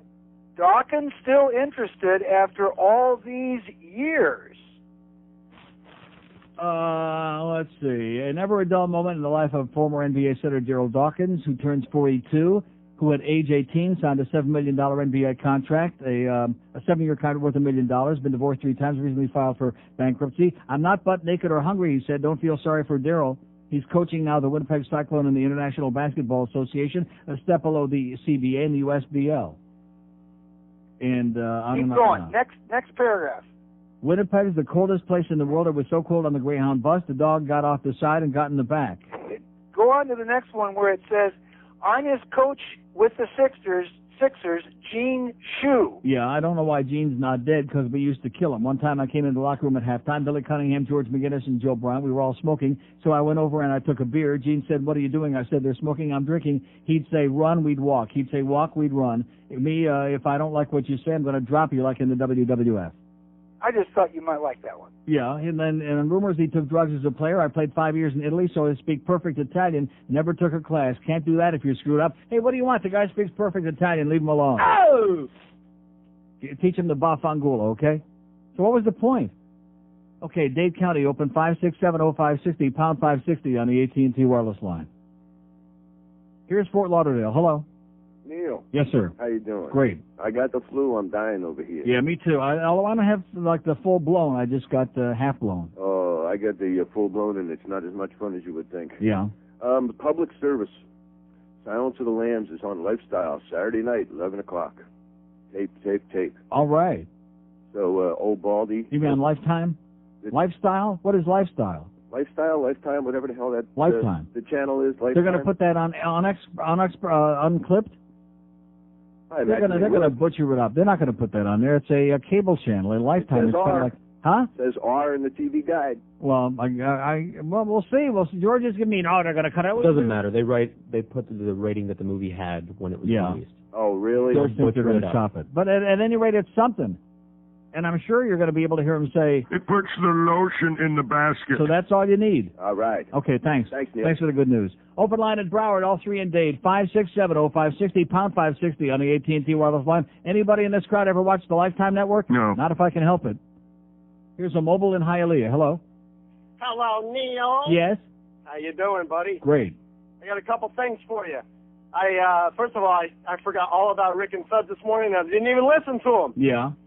But I'd put a block in my mind on that station ever since Steve Kane was on there. Mm-hmm. I couldn't listen to it. Well, he's gone. The coast is clear. He's gone. I'll listen tomorrow. Another thing, I got to tell you about my experience at the Panther game on Saturday night. Yes, sir. I had a couple extra tickets, so I had a brainstorm. I figured, hey, I'll sell them and right outside the arena and go inside, put the money in my pocket, and have a good time. I'm just about ready to sell it. I'm not scalping them. I'm just trying to sell them for $25 a piece, and some maniac comes up to me from the arena and says, "Hey, if you sell those listen, tickets..." don't do it again, okay? Another boring story. I want to keep hearing these same stories. It's boring. Don't you understand? The boring police have got you. Just Thursday, we had the same kind of call. Somebody else. Quit scalping tickets out there. There's no scalping allowed. This isn't Toronto. This isn't a real place. This is a goody two-shoes place, and they're running around out there watching where you scratch, what you sell, what you buy, just to cut the crap. The guy with the fanny pack will come running out there. Mr. Security, he'll come running after you, which I hope you run fast. Stay the hell away from him. We have an open line in Broward, 2 in Dade, 567. I mean, see, that's just what I'm talking about. That's like the gambling calls on the sports shows. It's boring, sir. It's the repetition. It's like everybody gets a speeding ticket. Call this show and tell me you got a speeding ticket, okay? You'll be on for like less than a half a second, right? Yes. Get out of here. Terminal. I'd rather sit here and play mumbly pegs with myself than hear any more of these goddamn stories about people trying to scalp tickets. Stop scalping, okay? Leave that to the goddamn Indians. Here's a mobile in Naples. Hello. Hey. Yes, sir. How you doing? Great. I'm a transplant from Boca to Naples. I don't know if that's an uphill move or a downhill move. Well, how long you been there? 10 months. And I love it. Yeah, what's not to like? No, it's a nice place. It's okay. Listen, like old people. I wanted to tell you, I tried to call Friday. Sedentary, yeah. And I could not get through because everybody wanted to suck around for the tickets. Couldn't get through on Today, Friday? I make one. I wasn't here on Friday. Thursday or Wednesday. And by the way, I wasn't here on Friday. I noticed we're driving over to the hockey game Friday morning, and they were playing a best-of tape, which nobody bothered telling me about that until the pregame for the hockey game. It was when you were giving away your club seats. Right. For the Dolphin game. But I could not get through here. As soon as I give anything away, but you won't hear that again for a long time on the show. I called one time today, I get through with one ring. Right. Oh, yeah, we have plenty of open lines here, no problem. There you have it. And I'll give you a little parting Silence of the Lambs for those people who can't find the tape. Yeah. It puts the lotion on its legs or it gets the hose again. Right. Yeah. Excellent. Very good. Oh, that's beauty. That's right. I've forgotten that line. That's the best. Oh! Oh, that was a good reading, too. Nice job, sir. Dade County, like the guy said, all 3 lines in Dade are wide open there, wherever the hell those lines go to. Naples, Mobiles, Fort Myers, God only knows. Uranus, 567-0560 and pound 560 on the AT&T wireless line. Weston, hello. Weston. Neil. Yes, sir. I went to the game on Saturday, and I go to almost every other game out there for the Panthers. Yes. Why don't they ever show anything on them nice screens they got except for the people in the crowd? Why can't they show any of the... Like you mean the out-of-town score, something that might be informative? No, replays. Yeah. Of penalties or anything. I mean, it's a joke. Because the people that are running the joint aren't hockey people. That's very obvious, or we would be able to see the goal lights when a goal is scored. And, I can keep repeating the same thing every day, but it's like the guy that called about his scalping ticket. It's boring. Nothing is ever going to be done there because the organization doesn't care about the fans, number one, and the people who are running the joint, whether it's the Sunrise or whoever is in charge of that place, they know nothing from what's going on in there. Is that why you stopped going? Huh? Is that why you stopped going? I didn't stop going. I was just out of town. I wasn't here. No. I haven't stopped. Why would I stop going? You think I'm going to stop going just because I got a bunch of pain in the ass people in front of me that keep bringing in 20 kids from the neighborhood and sitting them on their lap and holding them up in the ear while the game is on? You think that's enough to make me stop going? No. In your lifetime, your worst nightmare, you could look around the whole goddamn, there's 19,200 people in that joint when the place is packed, and many nights it is. And everybody's sitting in their seat dutifully sitting on their ass, and the only place in the joint is section 101. They're all in front of me, and they're holding them up, and they're jumping up and down like a goddamn Rumpelstiltskin, like a Mexican jumping bean. First there were 2 kids, then there was 4. God only knows how many there's going to be for that Leaf game a week from Wednesday. They'll probably have the whole goddamn neighborhood of kids in there. Here's a mobile on the alley. Hello. And he just crapped out. Like I said, call us back. Open line in Broward, all 500 in Dade, 567-0560, pound 560 on the AT&T wireless line. Here's Boca. Hello. Hi, Neil. How are you? Okay, sir. I don't know if this has come up yet. I was in 7-Eleven in Boca yesterday, Glades and 2nd Avenue. Mm-hmm. My girlfriend had my wife had a craving for a Slurpee, and I'm standing in line there, and I look up at the little TV monitor, and there you are. WQAM, Neil Rogers. Yeah, somebody called me about that last week, and I guess the 7-Eleven, who's ever in charge of putting that stuff in the 7-Elevens, they did it after I first came here, and they were naive enough to believe that if they did it, that this station would pay for the promotion to keep doing it, and of course they didn't. So we'll take all the free promotion we can get. Well, it must have been updated, because at the bottom it says in the little quotes, it puts the lotion in the basket. All right, I love it. So I said, Neil's getting it. It's maybe the dregs of society at 7-Eleven, but you're getting promotion. Beauty. Take care, Neil. That's Have a good news. Yeah, bye-bye. Okay, the Dow's only up 58 points. The Nasdaq's up 26. All these tech people, man, I can't stand them. Can you imagine? And these Amazon.com's like $340 a share or some ridiculous amount. All the people of the tech stocks, we won't hear from them because they're all wealthy and retired and buying islands and planets and stuff now. But the Dow, which was up 167 or something like that. But Rick Riley will give you all the information on that tomorrow morning. So have no fear. In fact, I'm gonna call up Rick after the show when I go home today and have a little investment discussion with him, see if he can't take care of all my finances for me. Here's a mobile in Fort Lauderdale. Hello. Hey, how you doing? That movie Silence of the Lambs was filmed up in Perryopolis, where I was from. In where? Skinny Atlas? Perryopolis in Pittsburgh. Yeah. Right outside of Pittsburgh. Yeah, never heard of it. The house looks really freaky outside and everything. Yeah. Just wanted to let you know. Okay, thank you. It puts the lotion in the basket. What did he say? It was filmed in McKeesport? I think that's what he just said, something like that. We have an open line at Broward 2 and Dade. The audience is very, very out of material today. 567-0560, pound 560 on the AT&T wireless line. Here's Coral Gables. Hello. Neil. Yes, sir. I got a great story for you. Yeah. Went to a Jewish wedding, and they told me I had to put a Yamaha on, you know? Oy! Yeah, you had to drive in on a Yamaha, right? Right, so I refused to put it on. If you drive in on a Harley, they kick your ass You out. have to go in. If you can't go in unless you have one on. So Well, it was an Orthodox Jewish wedding. You better whatever. clarify that. Cause Listen. So I'm listening. I stuck it on, and they had the ceremony. Everything's done. Yeah. And then, they're Did they check to see if you were circumspect? No, they didn't check that. So then they're serving hors d'oeuvres and everything's going on, and the door flies open, and I look in the temple, and there's guys, cooks, pushing carts of food, no Yamahas on. Fixing a blanket or going down the aisleway. Trays of food. Everyone's running around. Waiters, waitresses. They don't know what's going on. What's that? What's up with that? Well, what does that mean? They don't know what's going on. What are you talking about? The cooks didn't have to wear Yamahas. No, of course not. Because when it comes, don't you understand? It was a Jewish thing. When the food is involved, then all of a sudden they don't care anymore. And don't you get it? They were pushing it. Right. Plates of bacon going down the aisleway. Right. Yamahas on Cheeseburgers with bacon. Okay, I'm glad you had a good time, sir. Boy. Oh, my God. So weak. So very, very weak. It's enough to make me feel like I have palsy. In fact, when I came in this morning, I already felt. We have an open line in Broward, 2 and Dade, 567-0560. Tom, that's right. You got to start talking a lot more Jewish now, okay? Start talking with that phony New York-sounding Jewish accent. Come on, like I felt real bad. Oh, she is. I get the willies just thinking about the fact that she could possibly be on the air. And what makes me get the willies even worse is knowing that someday at home she might call me again, but at least thank God I got my caller ID.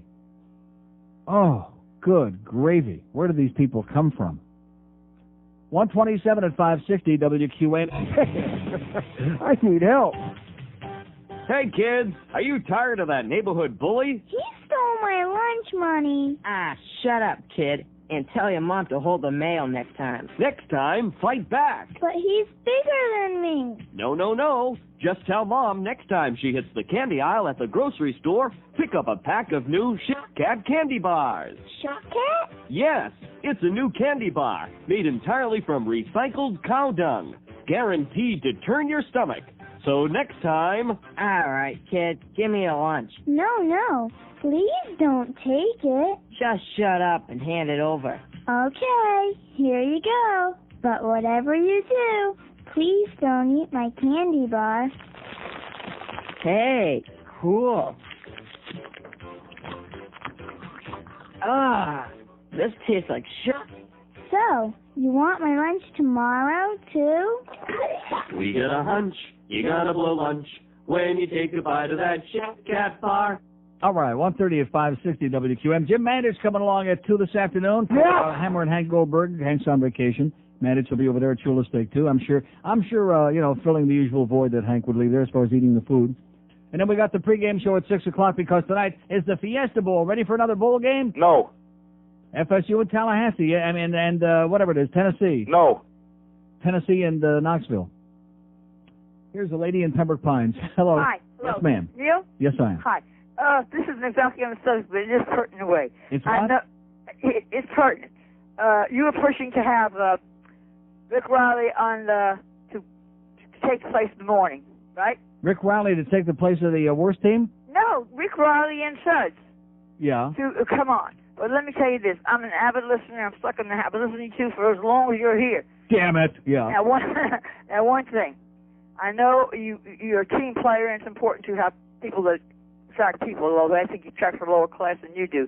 Now, he is a terrible, and here I swear. What are you talking about? Who's terrible? What language do you be speaking? I'm sorry. I'm nervous. You're talking too fast. I can't be following you, man. Okay, I'm sorry. There you go. Rick Riley has made the remark. Yes. Oh, we were out of town. And he made the remark. Maybe the answer to our problems, in the country and all, is to give everybody, black and white, a start over $1,000. Yeah. Everybody, that is, except the Jews. Because they got all the money, and they control everything. Yeah. And, et cetera, that along those lines. So what's your point? Well, I don't think I'd rather you didn't push him to have the job. No, we're not pushing Rick Riley. We want Mike Renieri, not Rick Riley. Oh, I thought you were pushing him, and he's really... No way. I wouldn't push him off the elevator unless the shaft was open. Oh, thank God, because it's just not... I can't take it. I couldn't spare it. Are you saying that Rick Riley is anti-Semitic? Is that what you're saying? You bet your life. If he gives what's his sidekick, like Job Spuds, yeah. No, like George has. The guy who clears the calls. Go, Andy, what's his name? Andy Schwartz, yeah. Adam. Always, Andy will say to him, he says something not nice about Jews, and then Andy will answer him back, what? and of course Rick will say, "Oh, you the anti-Semite. You're always talking. You the anti-Semite." He's very anti-Semitic. Yeah. He may not show up. Well, I'm going to mark that down. As a matter of fact, I'm going to take it up with Art Teetelboom over at the Jewish you're Defamation kidding League. I'm serious. He is. Yeah. He really is. And he's got a gift of gab. I'll Because give we him that. already got Steve Kane on here. We don't need any more anti-Semitic remarks on here in this town. Yeah, well, that's true. He sure wasn't anything to brag about. That's for sure. That's why we want Mike Renieri, a nice Jewish boy, to be on mornings on this show. No, but I'm telling you the truth, honest. I could swear on anything. I believe you. I believe he you. really is. If you look up the phrase "Barbitchen Goy" in the dictionary, you see Rick Riley's push next to it, and his face too. Because Yes. it's the Jews' season Satan, but that's how they are. The Jewish savings. Okay, well, listen. Tigers Happy Purim. Get out of here. There's your audience, Rick. Oh! We have an open line at Dade 1 in Broward. Oh, it's my audience? 1 in Broward. 567-0560 and pound 560 on the AT&T wireless line. Is Mike Renieri going to be doing mornings on this station? No. Is Rick Riley going to be doing mornings on this station? No. Are we searching desperately for a replacement? Yes. Here's a mobile in the alley. Hello? Hi, Neil. How you doing? Great. I'm just arriving over here to Dade County. Scary. I'm glad I don't live here no more. I got a question for you. Hey, nobody's alive in Dade anymore. Not after the last couple of weeks. Yeah, I hear about that. I guess they have some problems going In fact, on. I think they bust all those Jeb Bush people for that big rally over the weekend. They bust them all in from the Sawgrass. Well, I got a complaint, but it's not toward you. Yeah. It's your buddy on the West Coast of Lassiter. Oh, have a great day, pal. Boring. See what I'm saying? One-dimensional. And I'm living up to my New Year's resolution, like the guy with a scalp and the ticket. And this guy, as soon as you mentioned Bob Lassiter, goodbye. Not interested. He's not on the air here. It's like the Renieri thing. And make my point, as much of a nice guy as he was in his own bizarre antisocial way, never stole a freight train or a caboose. The fact is, Tom Jickle wastes like 90% of a whole column here about him today. Does anybody really care about Mike Renieri in this market anymore? No. No. That's the point. And certainly Bob Lassiter, who was on here for about 10 minutes, and was a big blob of fat, boorish piece of turd. Does anybody even begin? Do they even know who he is? No. Much less care. God. You folks, I hate to break the news to you, okay? This is where it's at. It isn't much, but this is the metropolis in this state. As much of a laughing matter as that may be, this is the major metropolis in this peninsula that hangs down from the rest of the country. The rest of it, man, forget it. You poor bastards over there in Fort Myers, you have my condolences, okay? I understand you're like locked in there and they won't let you out. I understand the way it works. You're like on the day release or whatever the hell that thing is, and they got those chains locked to your ankles. And this guy, and Tampa and St. Pete and Clearwater and Orlando, I mean, this state it's horrendous here. But the rest of the state is a joke. They don't even pick their nose. Oh, by the way, Aaron Brugel. I love Aaron Brugel, okay? And I don't care if he's Wayne's cousin, what he is. He sings the national anthem at the Carl-Yenta Center, and I like Aaron Brugel. He does a great job. Got a great voice. Never stole a caboose. But Aaron, you know, they show you at a very unflattering angle on the big scoreboard when you're singing the Star Spangled Banner, and Aaron had a big booger in his, what? No, at the Carolina game, before the game, he had a big hanger there in his left nostril. Aaron, I'm just suggesting this before the Leaf game a week from Wednesday. You might want to, when in doubt, clean it out, okay? Check the nostrils before, because they show him from underneath. You know, everybody looks kind of like Petunia Pig when you look at him like under the nose. So they have this real unflattering angle. Not that he's that good, you know, to begin with. There's not too much you can do. He's fat and he's a big old guy, but he's a great. He does a good job. So when in doubt, ooh, geez, blow him out. I just snotted all over myself. Look at that. Well, I thought maybe there was a solid one in there. Okay. Who doesn't like to? No, seriously, when you got like bad flu, and I'm the only one who's going to tell you this because everybody else thinks it's gross. There's nothing like putting your hand over one nostril. Now, of course, you want to make sure where it goes. You want to keep track because there's nothing worse than it winds up on your arm and you don't know it. And then you're walking around and people are like looking at it. Oh, geez, I got a big glob of snot there on my arm. I'm talking about solid, like a chunk. Everybody likes getting rid of those goddamn chunks. Oh, listen to that. You notice how clear my nostrils are? What? Okay, let's try the other one. Oh, geez. Not as clear. Damn it. Oh, no. God. Oh. Oh, well, like I said, Aaron, good luck to you. You'll need it. Oh. Here's Miami. Hello. Big belated happy anniversary and happy New Year to Thank you so much. Just wanted to tell you. Feliz año nuevo. Sorry? I said whatever those spooks say. Oh, yeah. I just want to tell you, you don't have the market cornered on assholes in the arena. With the kids. We're in 102, right at next to the tunnel, the last two seats at the top of the tunnel. Right. The row behind us, the first full row over the tunnel. Mm-hmm. First four seats, it's always two parents and two, 5 and 3-year-old kids. Yeah. The whole time. Kimmy, don't do this. Kimmy, do that. Oh. Kimmy, don't do this. Kicking our seats the whole time. About 10 minutes in, my wife turned around, politely asked the lady, as sweet as she could be, please don't let her do that. The lady looked at her like she'd asked her to jump onto the ice. Yeah, you see, these people with their little punky kids, they think it's cute. They think that all the rest of us are supposed to be sitting there, oh, isn't that cute? But you know something? After the first 500 minutes of it, it gets a little bit ponderous. Yeah, absolutely. Especially when you're trying to look through them and enjoy whatever the hell might be going out there that somebody paid for a ticket for you to see. Yeah, and I can't figure out, there's 4 seats, which are season ticket, $57 a piece? Right. Who has that kind of money to buy tickets for 3- and 5-year-old kids?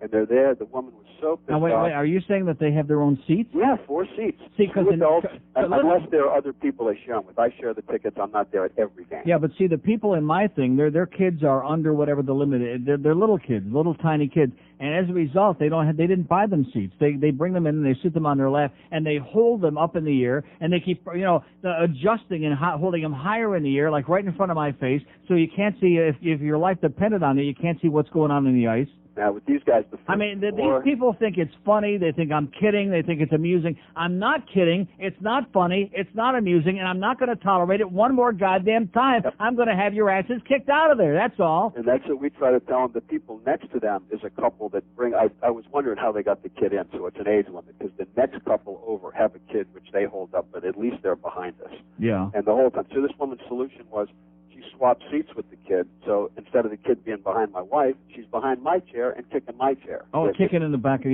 that's always pleasant. And the whole time. Mm-hmm. And so they finally left in the third period, and some more of your pals came down from the nosebleed. They were talking. They must have been about 21, because one of them had a beer. There were 5 of them. Yeah. They're sitting there yelling and screaming. The game's over, and they're just waiting until Worrell walks off the ice. And they're going, hey, Pete, great game. This is the Penguins. I mean, if that was a great, I couldn't believe it. Nice penalty there, Pete. That's your turn to game around. And they're screaming at him, hey, Pete, nice game. And I wanted to say, yeah, Pete, nice game in New Haven. But he's an asshole. I couldn't believe it. These were all of your favorite people came and descended on us, and some of them moved over from the old arena. Yeah. We had one of the septic kids behind us the whole time, kicking the same thing. My wife asked them nicely, and their response was, well, this was halfway through the second period. Well, she's been doing it the whole game. What's the problem now? Yeah, why did you wait till now if it's bothering you so much? There's like a statute of limitations if I don't say it right away, if I try to be polite and hope he'll stop. And the guy wants to fight me. You know what I'm going to do? I'm going to get Joe Rose's brother-in-law in there for the next game, and we'll take care of both sections, okay? We have an open line at Dade 1 in Broward, 567-0560, pound 560 on the AT&T line, 141 at QAM. It's just these guys, Rick and Suds and whatever the heck it is, and the people that call in, they're just like them, like that they were on the, the weeds, and they're high, and it's terrible. Today, we take our microphones to a nearby college campus where we're doing some anonymous testimonials. Do your feet smell? Yeah. I mean, do they really reek? Yeah. I'm talking, are they the smelliest thing in your entire house, including your just-used bathroom toilet after a big bean burrito dinner? Yes. So it's safe to say that your feet smell so bad, you could even use 2-year-old rotten cheese as a foot deodorant. You're really starting to piss me off here, buddy. Well, don't get mad. Not just yet, because Dr. Schmo has developed something new for disgustingly grotesque people just like you. Hey, screw you, pal. Excuse me, ma'am. Do your feet smell worse than the inside of your butt crack after you've been... Bastard. The new foot product from Dr. Schmo. You know you need it, even if you refuse to admit that you're a smelly, disgusting embarrassment of a person to be around with the sex appeal of a... Ow. Sorry. Okay, you're welcome. 145 at 560 WQAM. Here's a great fact. Did you read this from the Grove? Yes, it says there's a lot of us fags here in Coconut Grove, Neil, but at least we look pretty damn good, and we don't have to buy like you. Why don't you just fess up and admit that you're John's sugar daddy, you fat old queen? Oh, my God. This is one of the most amusing and humorous, and I have no life kind of facts that I've ever read in my life. First of all, I don't buy.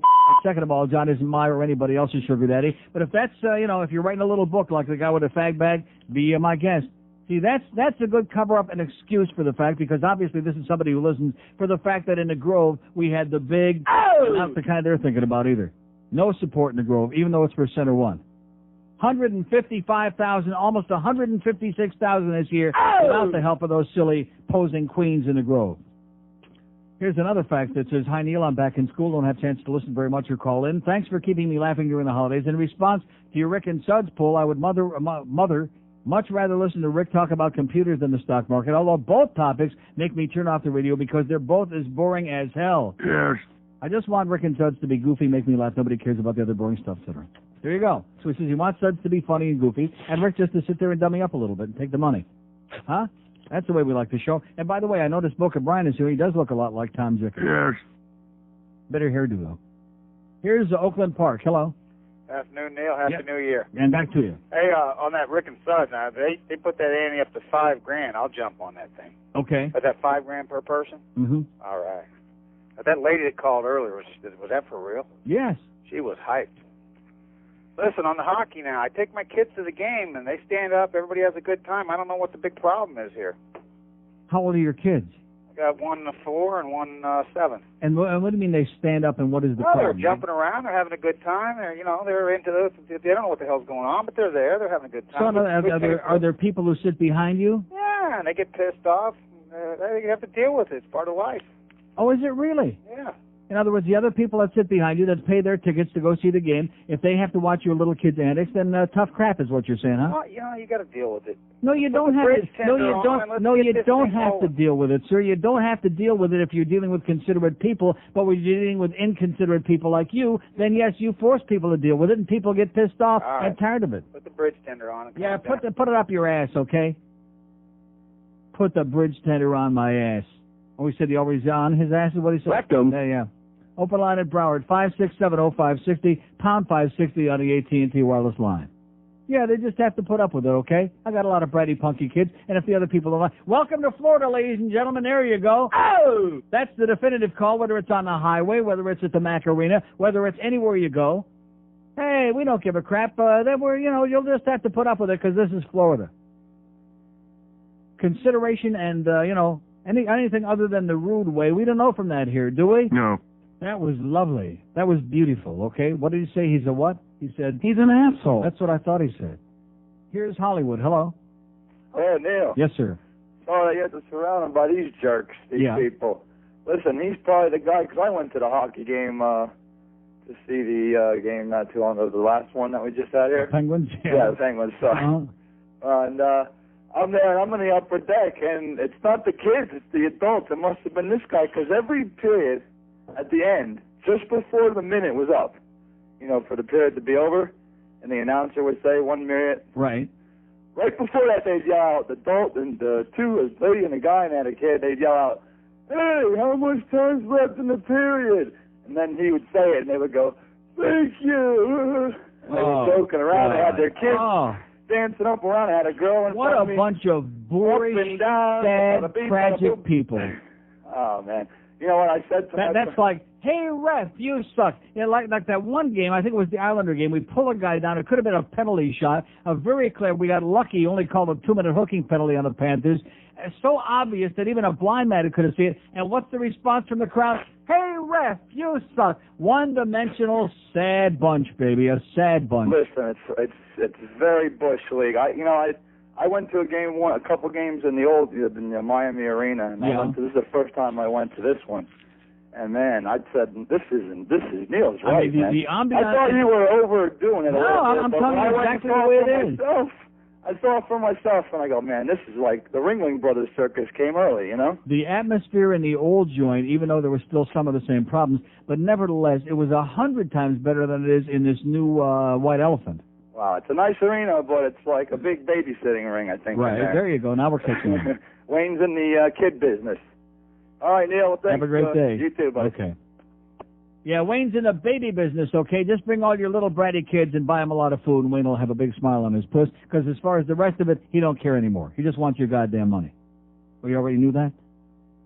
1:50, 10 minutes till 2 at 560 WQAM. The year-end scores are in from the people who are the real experts, the real mavens on cigars. the publishers of Cigar Aficionado, who publish their Cigar Insider. And every year at the end of the year, they come up with a listing of the best cigars, not just in the country, but the best cigars in the world, in the universe. And this year, the only company, the only cigar manufacturer that came up with 5 on that list, Nick Cigars, right down here in Miami. Nice going there, Nick. And Mike and Nick Sr. and all you other maniacs down there. That's right. Which means that Nick scored as well, if not better, than some of the most expensive and best-known names in the world, like Cohiba and Monte Cristo and Opus X and La Gloria Cubana and lots of others on this list that I'm sure you'd recognize right away. But guess what? The good news is that at a fraction of the price you'd pay for those, you get a fantastic, great cigar from our friends at Nick's. Because they're the manufacturer, they pass on factory direct pricing to you. And, of course, when you go down to Nick's, they'll show you a little guided tour of the whole operation, and then you'll really understand all the work and love and care that goes into making each and every one of these great cigars, including their fantastic new Perdomo Reserve that also made that top 25 list. It is out of this world. Every Tuesday and Wednesday, including tomorrow, you go down to Nick's, mention Neil Rogers sent you. You get 10% discount off everything you buy, not just cigars, but humidors and all the other accessories, too. Nick's Cigars, 7111 West Flagler, 1 mile east of the Palmetto, or call them at 305-266-9907. Even the experts agree the best stuff in the world you can pop in your puss is waiting for you at Nick's Cigars. Stick something long in your puss. Get your sticks at Nick's. This is 560 QAM. Okay, so Boca Brian is here. He said Rick Riley sucks is what he said, and also stole my briefcase, and he's a religious fanatic, and it's all a phony act. But nevertheless, you were listening? Yeah, so he was listening. How do you like that? He said they suck, but he was listening. Oh, look at that. Thank you. He said that Rick sucks. He didn't say Suds suck. Okay, where are we going? Let's do Miami. Hello? No. Yes, sir. I love Rick and Suds, but I didn't hear him this morning. Well, you'll hear him tomorrow morning, sir. Oh, definitely. Or we're going to be knocking on your door to find out why. I heard you mention it once, and I forgot. Going to put them over the top. Happy anniversary. Happy New Year. Thank you. Happy Purim. Any kid under 10, every time Panthers score a goal, they get thrown onto the ice like the old rats used to. Sounds good. Okay. Did you ever notice how Buffalo Bill thing and the Dwarf Rabbit are like? Anybody mention that? Yeah, because it's the same guys that did the same people? Okay. Same show. It puts the lotion in the basket. Mm-hmm. You got 2 money-hungry bitches. One doesn't care if some guy's wearing a suit of body parts, and as long as she gets her $100. Right. The other one doesn't care that her rabbits will get killed as long as they pay over $50. Right. I just thought I'd mention. Mm-hmm. That's it. Okay, thank you. Okay, very perspicacious. He's on top of it. Here's a mobile in Coral Springs. Hello. Hey, Neil, how are you? Great. I was at the game with you. I sit 2 rows in front of you. I knew that you were going to freak out. I just got in the car. Yeah. You're 100% right. I mean, 4 people, 4 kids, 4 chairs. That's 8 people in 4 chairs. Right. It's ridiculous. In addition to which, they don't sit like in their own seats. They just pick and choose and move around. And if somebody departs for a little while, then the grandpa moves down there with 1 or 2 of the kids into the seat in the row in front of them. And then when the people come back, they're in the way. So now they have to get up and hold the kid up in the air. In the meantime, guess what? There's a game going on out there. Totally oblivious. The rudest act I have ever seen in my life, bar none. Yeah. I mean, I went up to go to the restroom. I come back. He gives me the hairy eyeball. I thought he's not even in his own row. Yeah. But I know who this